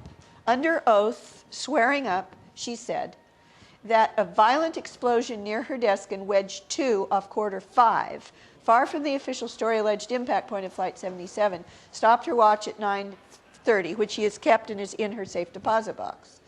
She thought she had triggered it when she touched the on button on her computer and immediately thought it was a bomb. She has said, "I know what a bomb is like." She was trained in explosives. She was in the Army. She said, "I know what a bomb is like when I hear it and I feel it." She saw no plane parts as she tried to get out of the building with her infant son, no seats, no passengers, no luggage, no smell of jet fuel. She did smell cordite, an explosive, no jet fuel fires. The only fires she saw were coming out of the computers around the outside ring of the Army area where she worked. The floor was not hot. She walked out with only one shoe. She lost one of her shoes. And as you're about to see, here's a photo of April Gallup that I found. This is taken from National Geographic's compilation of images and videos that you can see online. This is April Gallup resting on the lawn. She was not burned at all. This is one of these 2 feet, I don't know which one, was the one where she didn't have a shoe and walked out of the, finally got, she and her infant son, that's the head of her infant son, they're being held by that man while she's resting. And she is unburned, including unburned on the bottom of her bare feet. This is also a very important photograph. It shows, this is after the attacks are over, after the alleged impact point the collapse has happened over the alleged impact point of Flight 77 down here to the south or to the right of the midpoint of the west wall. And you can see that there is this kind of bombed out crater effect over the where the collapse is. But over here, there's another bombed out crater effect where April Gallup's desk was. The only difference is the outer wall is not breached, as it was here at the alleged impact point. Also, April Gallup did not walk out the entrance hole. I found her first report, which was to the Army historian, and that Army historian interviewed not only her shortly after the attacks, but also the people who rescued her and her infant son. And this photograph shows where that Army, the Army historians showed that all of those witnesses, April Gallup actually was able to, she was helped and her infant son were helped out of this blown out window just beyond the end of that same fire truck that the firefighters had walked out of. Now, when she was told by 3 military officers who came to her hospital bed, "No, you walked out of the entrance hole of the plane." That is a lie. They planted that in her mind. She walked out. She was helped out of this first floor window. He said it appeared to be a U.S. military helicopter. I believe that was the MC, Marine Torque helicopter, and that it disappeared behind the building from his perspective on the other side, where the helicopter landing zone is, just like Parsons said. And then the helicopter disappeared behind the building, and then there was the explosion. These are witnesses seeing it from all different angles. The near simultaneity of the liftoff of the helicopter and the explosion also explains why this witness and others like him on the far side, not the west side, looking directly at the west side of the Pentagon, whose vantage points allowed them only to see the helicopter then disappear about where the helipad is and then an explosion, led them to believe that the Pentagon was actually attacked by a helicopter. And in fact, when Cheney was first asked by Reuters what he thought happened before the official lie solidified very quickly, he said that the first report suggested that the attack was by a helicopter. Okay, and again, all this happened at 9:32 and 30 seconds approximately, which is over 5 minutes before the official story says Flight 77 was anywhere near the building. So what about the North Side witnesses? And these are the witnesses that have been particularly interviewed by Citizens Investigation Team, CIT. I do not agree with the interpretation that CIT gives to their witnesses. Neither does Richard Gage, who withdrew his endorsement from the CIT team. And this is the reason I don't agree with CIT. As there is no evidence of any plane coming in and being destroyed at the Pentagon except for that white plane. There's no corroborating, converging lines of evidence for anything but that 9:32 and 30-second plane destruction, approach and destruction. Then, because of that, other than that white plane that exploded near the heliport, the plane that a dozen or so-called North Side witnesses saw go to the north of the Citgo station and the north of the annex, because the firefighters saw the white plane come south, they looked left, it was the south path, has to either be a second plane separate from the other plane, or it had to have come in effectively near simultaneously. I doubt that there were two planes approaching the building near simultaneously. I haven't seen a single witness report that there were two planes approaching the building simultaneously. Also, the Citizens Investigation Team simply refuses. They never ask their witnesses what time it happened. Now, I personally believe the North Side witnesses. I believe they're real witnesses, but there are only about 13 or 14 of them. And there are a vastly larger number of witnesses for a South Side approach. So, either the so-called North Side plane, if it's real, and I honor those witnesses, had to have come in near simultaneously if it, as the fireball and smoke cloud created by the white plane at 9:32 and 30 seconds, and as CIT claims, flown through its fireball. But then CIT claims that there was no plane destruction at the Pentagon, which there was. So it's their interpretation of their witnesses that has to be false. That's a blank screen. Okay. Now, this is back to the Pentagon's own representation at the Pentagon's own press conference shortly after the attacks of the official lie, coming in at a south, this is a south path, south of that center line is what it means on the west wall. And now we're going to see another reason why this simply cannot be the case. This is an overlay of the official story, alleged Flight 77, a large Boeing 757. The official story says that it came in at that diagonal angle and the center of the fuselage, the nose as it were, impacted it at column 14 in wedge 1, which is to the right or to the south of the center line where the heliport is. This is way down to the right, not where the white plane came in. But that can't be the case. It can't be the case because if you look carefully, these are the still standing external, what remains of the still standing external columns of the Pentagon, including one where that right 6-ton steel and titanium alloy engine would have hit with this massive force from the outside, but these are bowed out from a pressure wave from the inside out, not from a massive impact, high force impact of a massive object from the outside in. And also you're aware that at this alleged impact point, which is right there, there are all of these 6-foot high spools that were not bowed over as they would have been disturbed. And then again, here are these outer columns just to the right of the alleged impact point, which is of the center of the fuselage nose here. They're bowed out. They're not destroyed and they're not bowed in. those cable spools were for construction? They were part of, they were going to get rid of, they were going to, all right, back up. The question was, what were those cable spools for? They were communications cables, and they were left from the upgrade of the inside of Wedge 1, which was going to be officially declared complete the next day or the day after. And then the same team of engineers and construction workers was going to start upgrading Wedge 2, which is just to the north of the center line. Okay? So they were still there because of the upgrade. They were part of the construction crew. There's also something many of you know called the ground effect. The ground effect makes it impossible for a plane, like the official story claims, a large plane, going close to the ground to get anywhere closer to the ground than a minimum of 1 wing's width, and which for a 757 is 56 feet. But 56 feet, this is where it would be. It would be coming in, the Pentagon is only 71 feet high. 56 feet would have it coming in between, right around the 4th floor, between the 4th and the 5th floor. That isn't what the Pentagon claims. That isn't what the 9/11 Commission claims. It claims that it came into the 1st floor, 90% to 95% of the damage in the 1st floor, and 5 to 10% in the 2nd floor. If you're lower than that, you're talking about wing effect? No? Mm-hmm.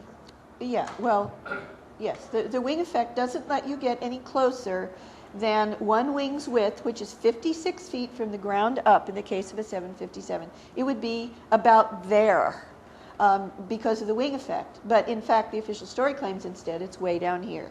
The wing effect causes a stall, or what happens? Okay, so the next slide, yet further evidence from true experts, pilot experts, that the official story trajectory, again coming in parallel to the ground, 95% of the alleged impact damage to the 1st floor, which is only about 12 feet to the ceiling. Proof that that cannot be true, that it is physically impossible. That the official story alleged trajectory of any 757, Flight 77 or otherwise, at the claimed speed of over 500 miles per hour just above the ground is physically impossible. It is totally, this is a quote from Air Force and commercial airline pilot Russ Wittenberg. It is totally impossible, physically impossible. A 757 could not possibly have been flown at those official story speeds without going into a high-speed stall. The airplane won't go that fast when you start pulling those high-G maneuvers. That plane would have fallen out of the sky long before, he claims, it got anywhere close to the ground if it was truly a 757 going at the speeds that the alleged flight data recorder said it was. This is even a more important quote. Certified Top Gun U.S. Navy pilot Ralph Kolstad, whom I personally interviewed. He has over 26,000 flight hours, including 6,000 flight hours in Boeing 757s for American Airlines, including the physical planes that flew as Flight 77 and 11 on the morning of 9/11. He states, after reviewing the evidence, I could not have flown it the way the official story flight path was described at the Pentagon. I was a Navy fighter pilot and an air combat instructor and have experience flying low-altitude, high-speed aircraft.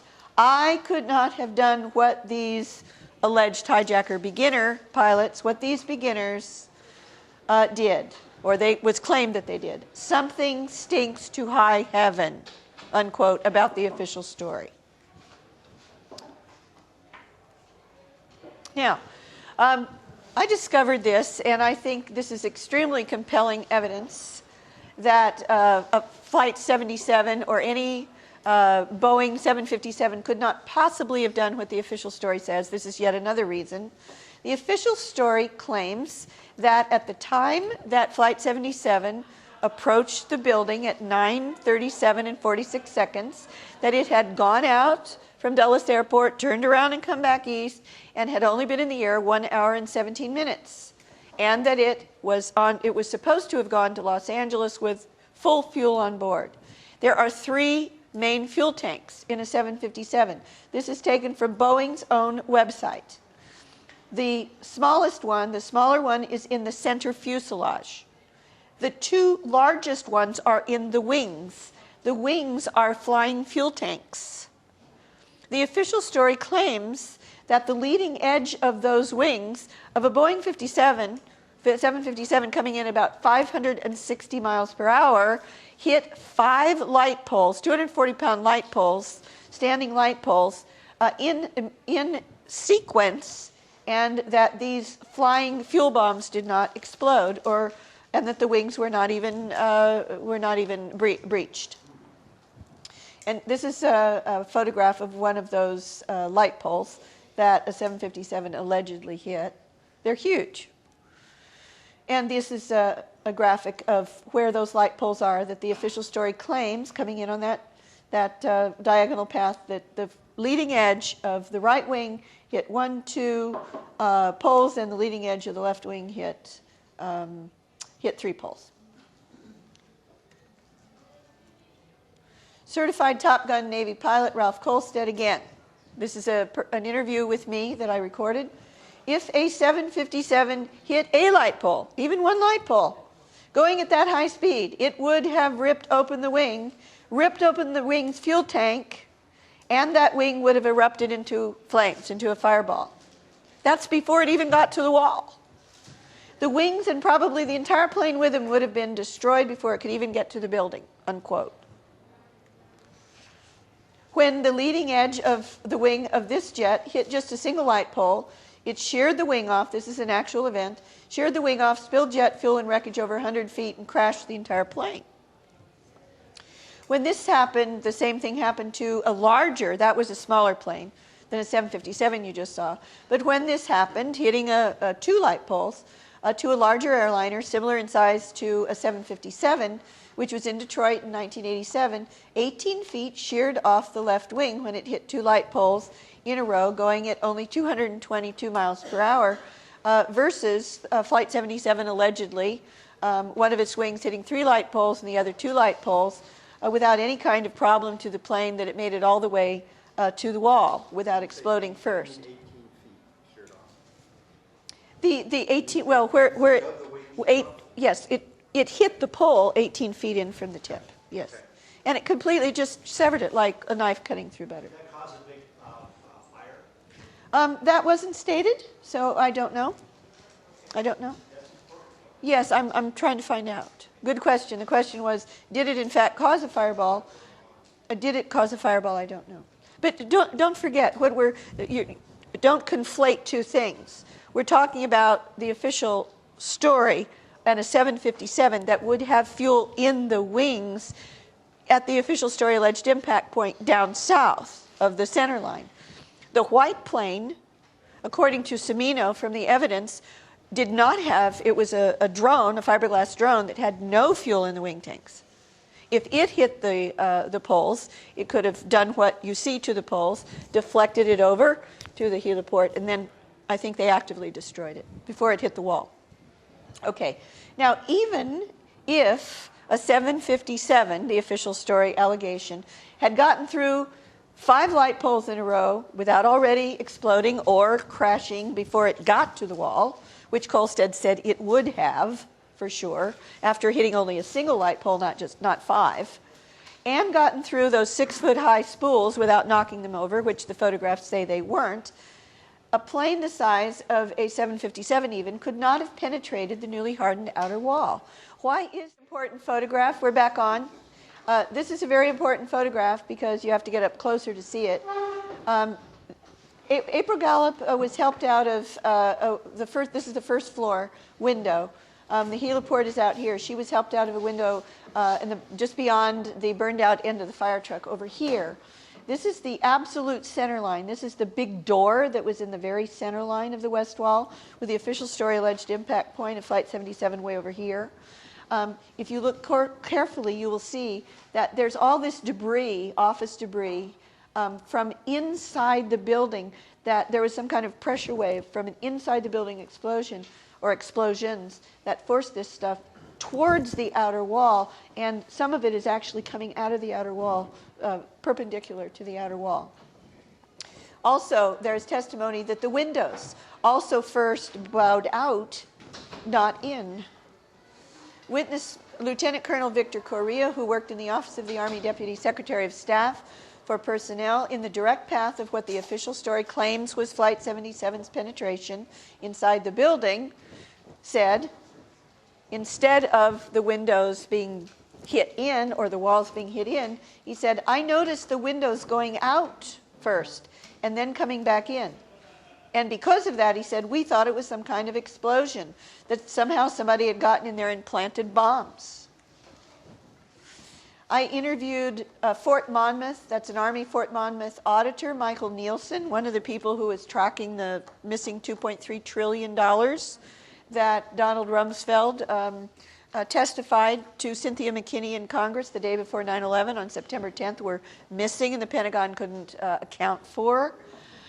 He said that literally hundreds of Pentagon employees raced down the hall past him out the south side exit.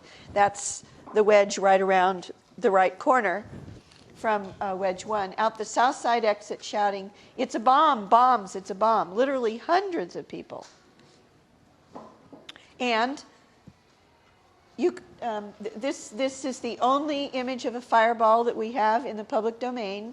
And as I've mentioned before, there's no evidence of a plane impact in this. It's definitive evidence only for an explosion. There were multiple primary inside explosions, independent of any impact. We've already seen April Gallup stop wristwatch, the 932 stop Navy area clock, which is 2 and 3 rings in.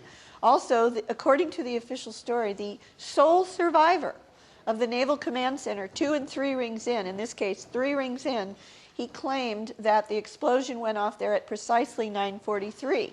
Well, that couldn't be because of Flight 77, even if the official story were true, because the official story says Flight 77 hit at 9:38, and believe it or not, the official story claims that that plane not only went through that outer wall, specifically hardened to prevent it from doing so, but went in 3 rings and poked its nose or some part of the slurry out of the C-ring exit hole in less than a second. So between 9:47 and 36 seconds and 9:43 is a long time. There was an explosion in the Naval Command Center at approximately 9:33. At 10 o'clock, explosives went off on columns in the alleged penetration path. And at 9:48, another Pentagon explosion was according to the Secret Service log, which is now available publicly. The Pentagon was also expecting explosives, certain people in the Pentagon. According to an AP report on 9/11 itself, they were interviewing someone who was with Rumsfeld. That person said, the Pentagon attack, quote, came minutes after the Secretary of Defense predicted to him, there will be another event shortly. Michael Nielsen and his 2 co-workers, including April Gallup, you've already seen those witnesses, saw bomb-sniffing dog teams in the Pentagon Metro stop at 7:30 in the morning. Inside explosives inside the Pentagon, in addition to the white plane, but the inside explosives part of what happened there, explain why there was no advance siren to alert Pentagon personnel of an alleged approaching danger from a plane to evacuate the building, as there was no incoming plane at the time of the real attack, 9:30 to 9:32. The National Military Command Center didn't learn of any incoming hijacked plane until 9:31, which was, that should have said 9:30, that should have said 9:33. It's just an error. There was no way for non-perpetrators, non-inside jobbers, to know that explosives were about to go off in order to trigger an alarm and warn people to evacuate the building. And that was the biggest complaint of April Gallup in her court case, that if they thought a plane was coming, why didn't they warn us to get out of the building? And according to the NBC's chief Pentagon correspondent who was at the building that morning, at 9:45 still, and the official story says Flight 77 hit almost 9:38. At 9:45, still no sirens yet, and no official evacuation order. Primary inside explosions at the Pentagon are absolute proof of an inside job. Outside terrorists could not have done it. It was done by the Pentagon itself. The real story at the Pentagon is that the Pentagon attacked itself on 9/11 with inside the building explosives. I consider that far more important than the white plane, which I believe is part of the cover story. just as at the World Trade Center. Non-insider terrorists would have certainly targeted, as David Ray Griffin and others have noted, the easy-to-hit roof, or gone into the bullseye, the center courtyard, or the offices of the high-ranking officials like the Secretary of Defense and the Chairman of the Joint Chiefs of Staff on the far side of the building from the alleged impact point of Flight 77. The last place in the world they would have ever chosen was a place on the most hardened, newly hardened wall at almost ground level. It was least populated, which had been evacuated because it was being upgraded. Also, it was physically hardest to hit because these multiple physical obstacles in the way. A hill, an antenna, all those light poles, the chain link fence, the 6-foot-high cable spools. They would have never chosen the point of the official story impact point. So, why is that important? Whoever really did the attack needed and felt that they needed to take out the functions and the individuals who were in the places where the bombs were placed inside the building. Now we're going to see evidence that at least some, if not all, of the inside explosives pre-placed at the Pentagon were targeted there to take out specific functions. This is from the Washington Post, the day after 9/11. It's actually called the targeted ones. And this claims that the attacks targeted the Naval Command Center. This is a graphic from the Washington Post. This is the alleged impact point of Flight 77. This is the alleged penetration path once the plane allegedly got inside the building. That's the alleged C-ring exit hole. And this little triangle, rectangle here is blown up here. This is the Naval Command Center. And within the Naval Command Center, according to this legend, are these separate individual functions. Number 8 in this little corner is the intelligence cell, the Naval Intelligence Cell. Why does that matter? According to the official story of 9/11, there was only one survivor of the entire Naval Command Center, of this entire area, not just that little cell, but all those offices in the Naval Command Center right there. Only one survivor, and his name was Lieutenant, they claim, Lieutenant Kevin Schaefer. Well, guess what? He was hired to be a top staffer on one of the subgroups of the 9/11 Commission report investigating the Pentagon attack. There is a cover-up about what really happened at the Naval Command Center. I personally interviewed the admiral in charge of the Naval Command Center on 9/11, Rear Admiral Hathaway. He told me that it is not true that there was only one survivor, Kevin Schaefer, who was a survivor, very badly burned, over 40 to 60% of his body.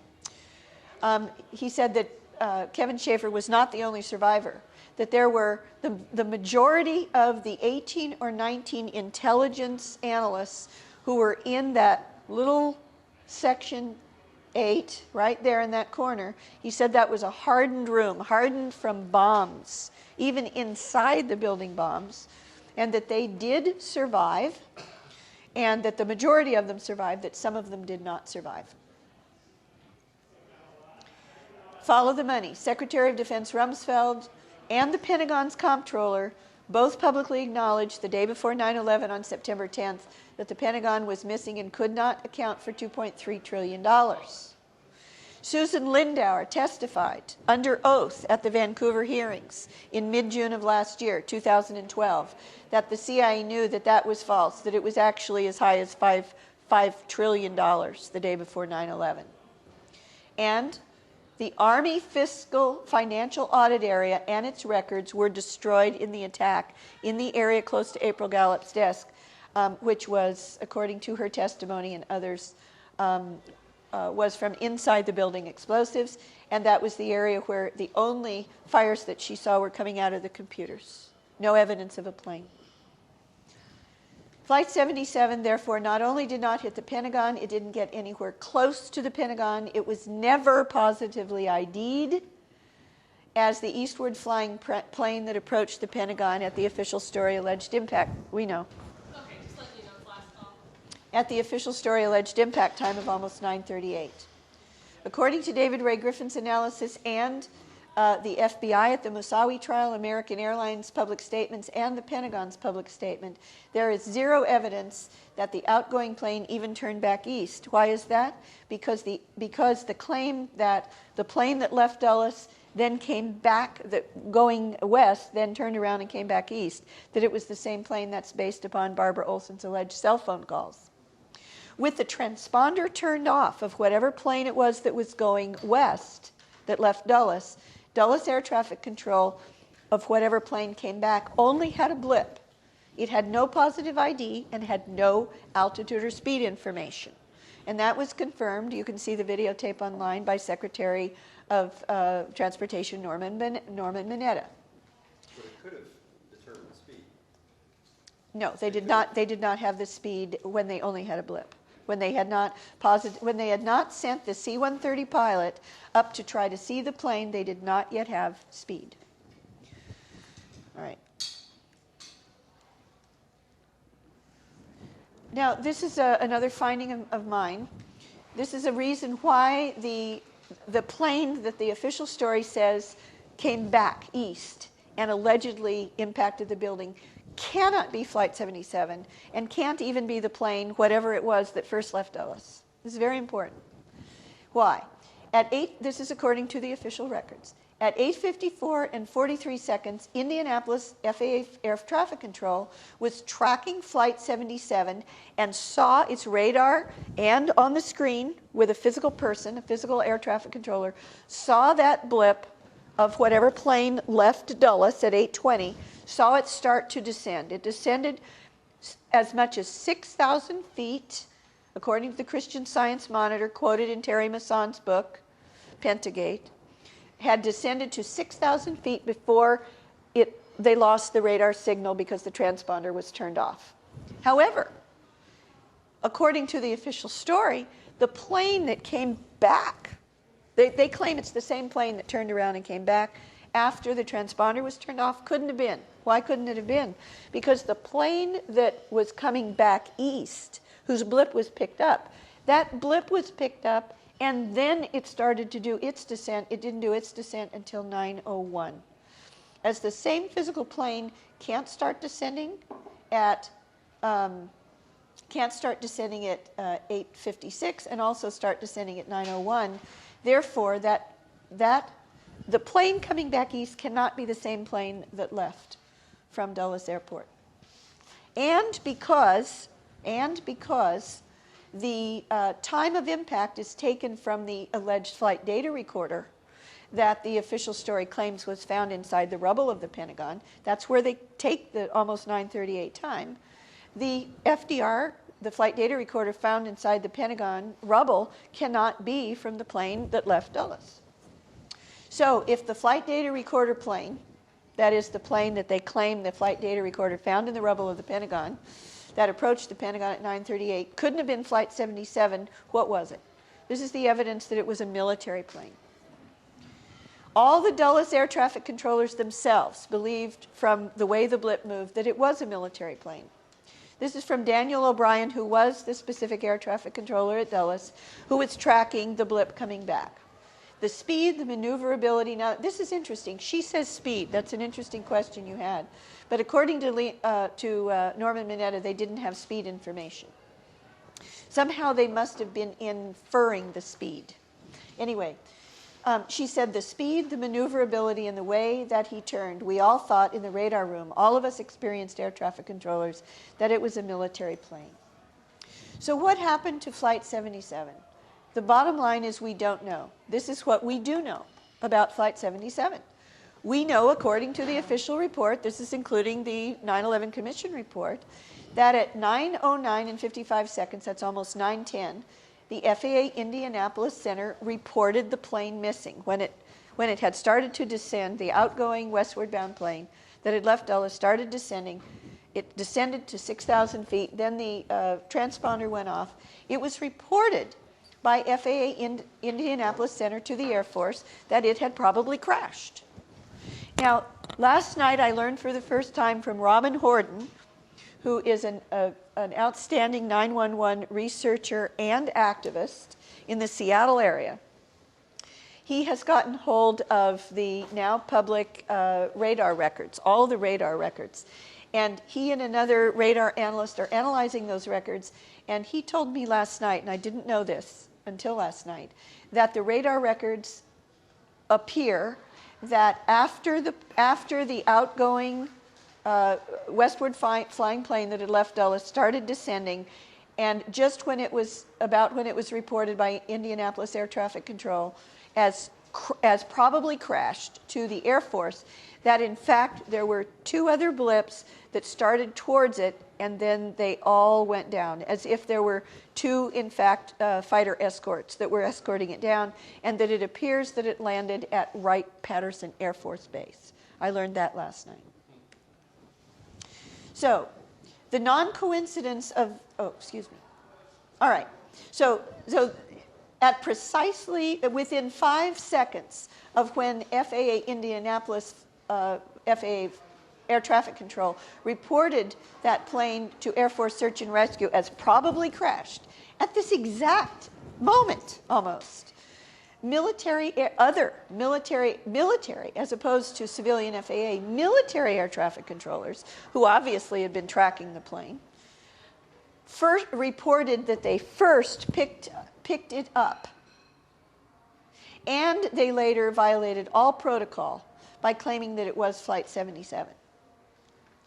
The non-coincidence of this timing, of this exact timing, is very strong evidence that the military was tracking that eastward flying plane all along via a military transponder on the plane, a military transponder mode, that only the military air traffic controllers and not the FAA could see, the FAA air traffic controllers. And thus for the military there was no so-called radar hole. And that the plane that is alleged to have hit the Pentagon about 9:38 was therefore a military plane. In other words, the plane coming back east wasn't the same one that left. The one that left was a civilian airliner. It went down, landed at Wright-Patterson Air Force Base with 2 military escorts at the same time that another plane was allegedly picked up by military air traffic control going back east that they claim was Flight 77. In summary, Flight 77 was nowhere near the Pentagon. We have seen nowhere near the Pentagon when inside explosives went off inside the Pentagon over 5 minutes before Flight 77 was anywhere close to the building. Flight 77 was nowhere near the Pentagon when a white plane, a separate plane, exploded at or near, or was exploded, somehow destroyed, I believe by the helicopter, at or near the heliport. Also, there is zero evidence that whatever plane left Dulles at 8:20 was the same one that was tracked coming back east and was allegedly Flight 77, whose alleged flight data recorder was found in the rubble of the Pentagon. And in addition to that, that flight data recorder was downloaded, the data from the flight data recorder was downloaded 4 hours before it was allegedly even found in the rubble. Even if whatever plane left Dulles was the same that came back, which we can prove that it wasn't, even if it was, and it did come back, whatever plane it was, even if it had hit the Pentagon at the alleged impact point of column 14, which we can prove that it didn't, but even if it did, it couldn't have, according to the official story, the official story claims, penetrated to only the inside the third in-C ring, and also have caused the massive destruction that was found all the way into the innermost fourth in and fifth rings in. And the FDR radar plane, alleged to have been Flight 77, the one allegedly turning around and coming back east, was almost certainly, as we have seen, and why, a military plane and not a civilian plane anyway. There are other slides, but I'd like to stop now because it's 10 minutes to 10. And if there are a few questions, and then we can continue someplace else if you'd like to continue asking the questions, because they close at 10 o'clock. I'm sorry? The point of, you mean, if the attack came from within or without? I think you're late coming into the room, aren't you?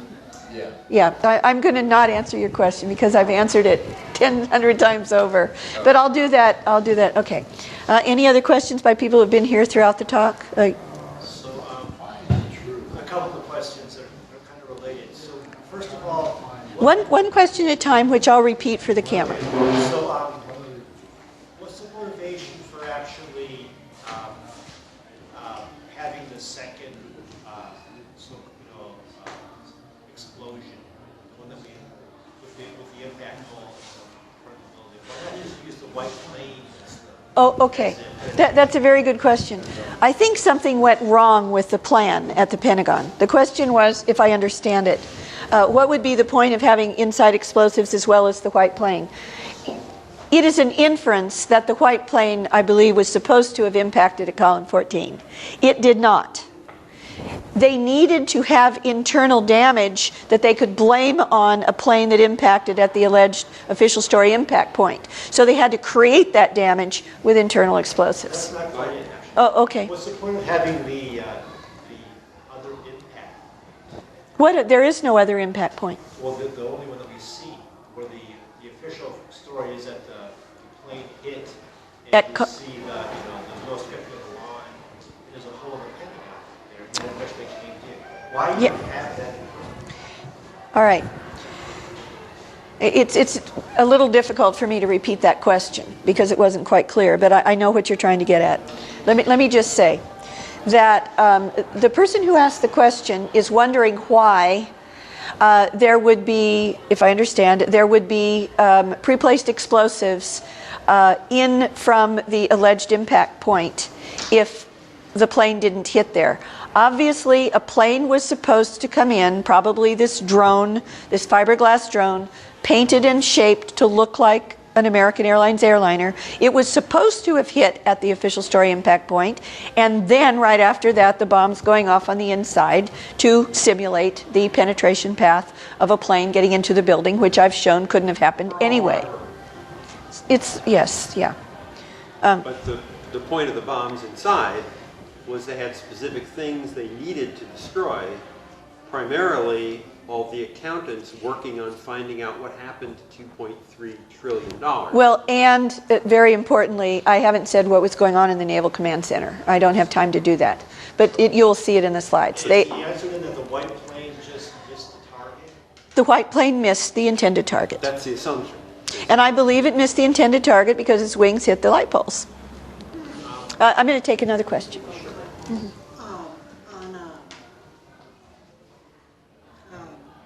Marine helicopter, do you know what kind of weapons they would have on board? I don't. The question is if, and it's a working hypothesis, we do know from the radar record that there was an MC, military helicopter, MC almost certainly stands for Marine Corps, at the heliport, lifting up just literally 2 to 3 seconds before the white plane comes in and is destroyed. The inference from that is something from the helicopter, probably a missile, destroyed the plane. Missile or missiles. That would be my guess. I have not looked into what, it depends upon the helicopter. Helicopters can be outfitted with all kinds of weapons. Obviously, the question I'm going to ask, I'm going to have to follow up later, but we can begin to discuss the issue. What do we know about the dead bodies? What do we know about the dead bodies? I mean, are they related at all to the crew and the passengers of Flight 77? Well, the most... Who are those dead bodies? You were saying that there were all these dead bodies in Ring A. Well, I'm not... And then now the 30 bodies that somebody was reporting. Right. Well, it's clear from the witness testimony that was published in the Washington Post and elsewhere that the location of the dead bodies is not where the Pentagon Building Performance Report and the 9/11 Commission report say they were. It's just they're night and day different. Okay. A very important fact is that the Pentagon's own autopsy report states that there's no Arab DNA found. And the official story claims that Arab hijackers were on the plane that crashed into the Pentagon. That's as much of an answer as I can give now. I could give more later, and there is more on other slides that I haven't gotten to. You've already asked a question. Anybody else before I take? Okay. What was the purpose of the 3 exit holes? Okay.